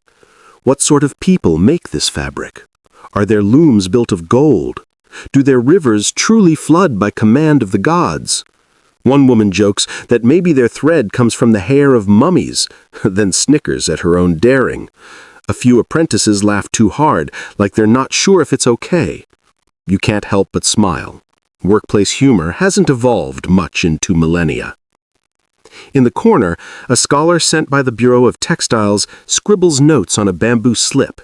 He mutters phrases like unfamiliar weft ratio and remarkable breathability, occasionally wiping sweat from his brow. Historians will argue about this someday, you think, then realize you're technically fulfilling that prophecy. He pauses to lecture a weaver who's trying to imitate the foreign pattern by eye. No, he insists. You must measure the gaps, not the threads. She rolls her eyes and mutters something about scholars who've never held a shuttle. You suppress a chuckle. In every age, theory and practice weave an awkward partnership.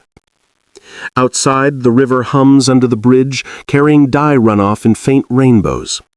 You dip your hand in, the water cool and slippery, and wonder how many colors from this stream will end up in garments that travel halfway across the empire.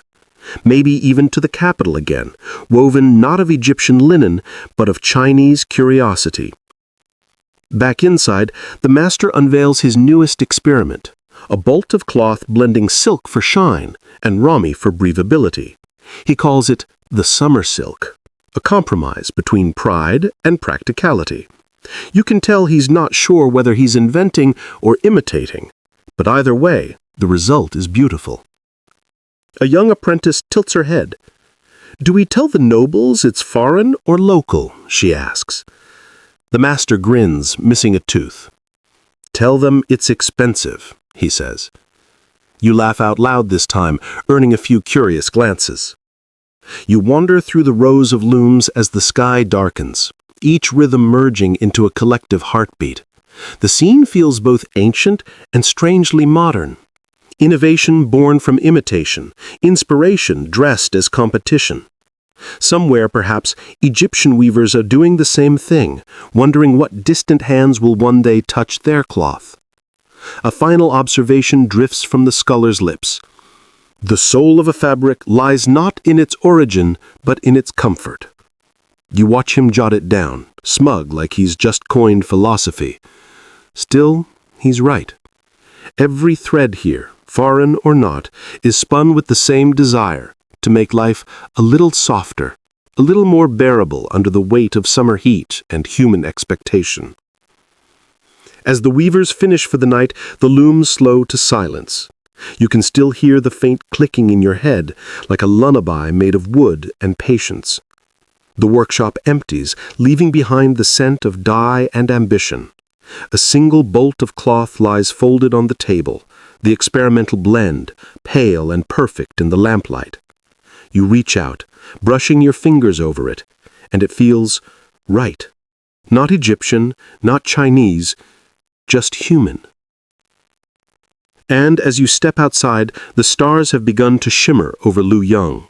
Their light falls like threads across the rooftops, sewing the city into the night.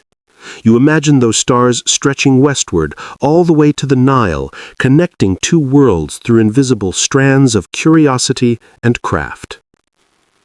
Somewhere, you think, the first breeze of summer slips through an open window, fluttering the edge of a robe woven from both silk and wonder. Evening again, and you find yourself walking along the edge of the imperial compound, where the lanterns are already glowing, a trail of tiny suns suspended in the warm dusk. The courtyard smells faintly of lotus and roasted millet. A banquet is beginning, though tonight it's not just about politics or poetry, it's about fashion diplomacy, the Han version of a red carpet event. Silk rustles everywhere, like the whisper of waves.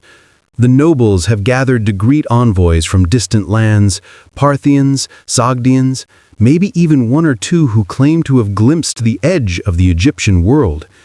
You linger near a stone column, trying not to look too impressed, but the spectacle is undeniable. The air feels heavy with perfume and pride. The music begins, slow, deliberate. Flutes, zithers, and soft drums that sound like polite thunder. Servants glide among the guests, refilling cups of plum wine that shimmer like melted amber. At the far end of the hall sits the emperor himself, impassive, almost bored, but observant. This is where silk and linen begin their quiet duel for prestige. Historians still argue whether such fashion exchanges actually took place during Han diplomatic feasts, but written records mention foreign envoys presenting cloths of light texture and strange scent, which is exactly how you'd describe imported linen after a long camel ride. The court chroniclers, of course, downplayed it. No empire likes to admit it's curious about someone else's wardrobe. A hush falls over the crowd as one envoy steps forward. His robe is unlike anything the Han have seen. Layers of cream-colored linen, cut differently, belted at the waist, simple yet striking. The texture catches the lamplight with a matte glow, softer than silk's shine. You can almost feel the ripple of fascination spread through the hall. The interpreter bows, explaining that this fabric comes from a land where the river blesses the soil every year. A murmur passes among the scholars, some intrigued, others skeptical. You catch one court lady whispering, "Imagine not wearing silk in summer. Imagine being comfortable." Her fan flutters faster, betraying her interest. At the banquet table, you notice a young minister studying the envoy's robe more closely than the dishes before him. "Breathable," he mutters, perhaps forgetting that that's not the kind of compliment one makes at a royal feast. Another noble smirks, saying silk has divine origins, gift of the silkworm goddess. And linen, he asks, gift of sand? The table chuckles, but you notice even he fingers the edge of his collar as if reconsidering its comfort level. The emperor's chief tailor, seated nearby, is making mental sketches. You can see it in the way his eyes follow the folds, the way his fingers twitch like invisible scissors. He's thinking, how could this fabric be adapted without offending tradition? A tricky balance, innovation disguised as homage. A small procession of dancers begins to move through the hall, their sleeves fluttering like banners. Each costume tells a story of trade, Persian patterns on Chinese silk, Indian embroidery imitated by local hands, and now, for the finale, a robe inspired by that foreign linen. It's not real Egyptian fabric, but the court tailor's best interpretation. The crowd gasps softly. You can tell it's a diplomatic maneuver as much as a fashion experiment, a message of openness wrapped in elegance. The emperor nods once, barely perceptible, but enough to send the signal. Tomorrow, every tailor in the city will whisper about the linen robe that impressed the throne. As the feast continues, laughter flows more freely. A few nobles dared to joke that perhaps silk and linen should marry and produce a perfect child, cool, smooth, and entirely unaffordable. You grin into your cup. If only they knew they'd just described the future of luxury textiles. Later, when most guests are tipsy, the Parthian envoy tells a story about how Egyptian priests believed linen purified the body and kept demons away. A Han scholar counters that silk connects the wearer to celestial order. You can sense the competitive politeness sharpening into philosophical sparring. Perhaps, you suggest quietly to yourself, they're both right in their own languages. Out in the corridor, away from the noise, you overhear two handmaidens discussing the envoy's robe. So plain, yet it moves like a cloud, one says. The other nods. Our silk blinds you. That one soothes you. You wonder if that's the real secret of fashion diplomacy. Not who looks richer, but who looks more at ease. Before the night ends, the emperor retires. The guests bow low as he disappears behind a silk curtain, leaving the hall to chatter and gossip. The musicians switch to a softer tune, something wistful. You step outside, where the moon hangs over the roofs like a polished pearl. A faint breeze stirs, lifting the edge of your sleeve. You imagine that same wind traveling westward, brushing over deserts, palm groves, and the cool ripples of the Nile. Somewhere out there, another feast might be happening.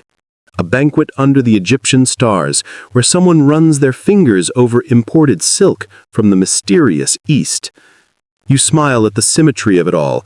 Two civilizations comparing fabrics, each convinced their own is superior, yet both quietly longing for the other's mystery. Fashion, after all, is just diplomacy you can wear. The lanterns flicker lower, the conversations fade, and the garden beyond the walls hums with crickets. You let yourself breathe, the night air carrying traces of wine and jasmine. Somewhere between silk and linen, luxury and comfort, self and stranger, the world feels small enough to fit inside a single thread. The next morning rises warm and honey-colored, and the palace air feels thick with the perfume of gossip. You wander through the inner courtyards, past lacquered gates and koi ponds, toward the women's quarters. It's quieter here.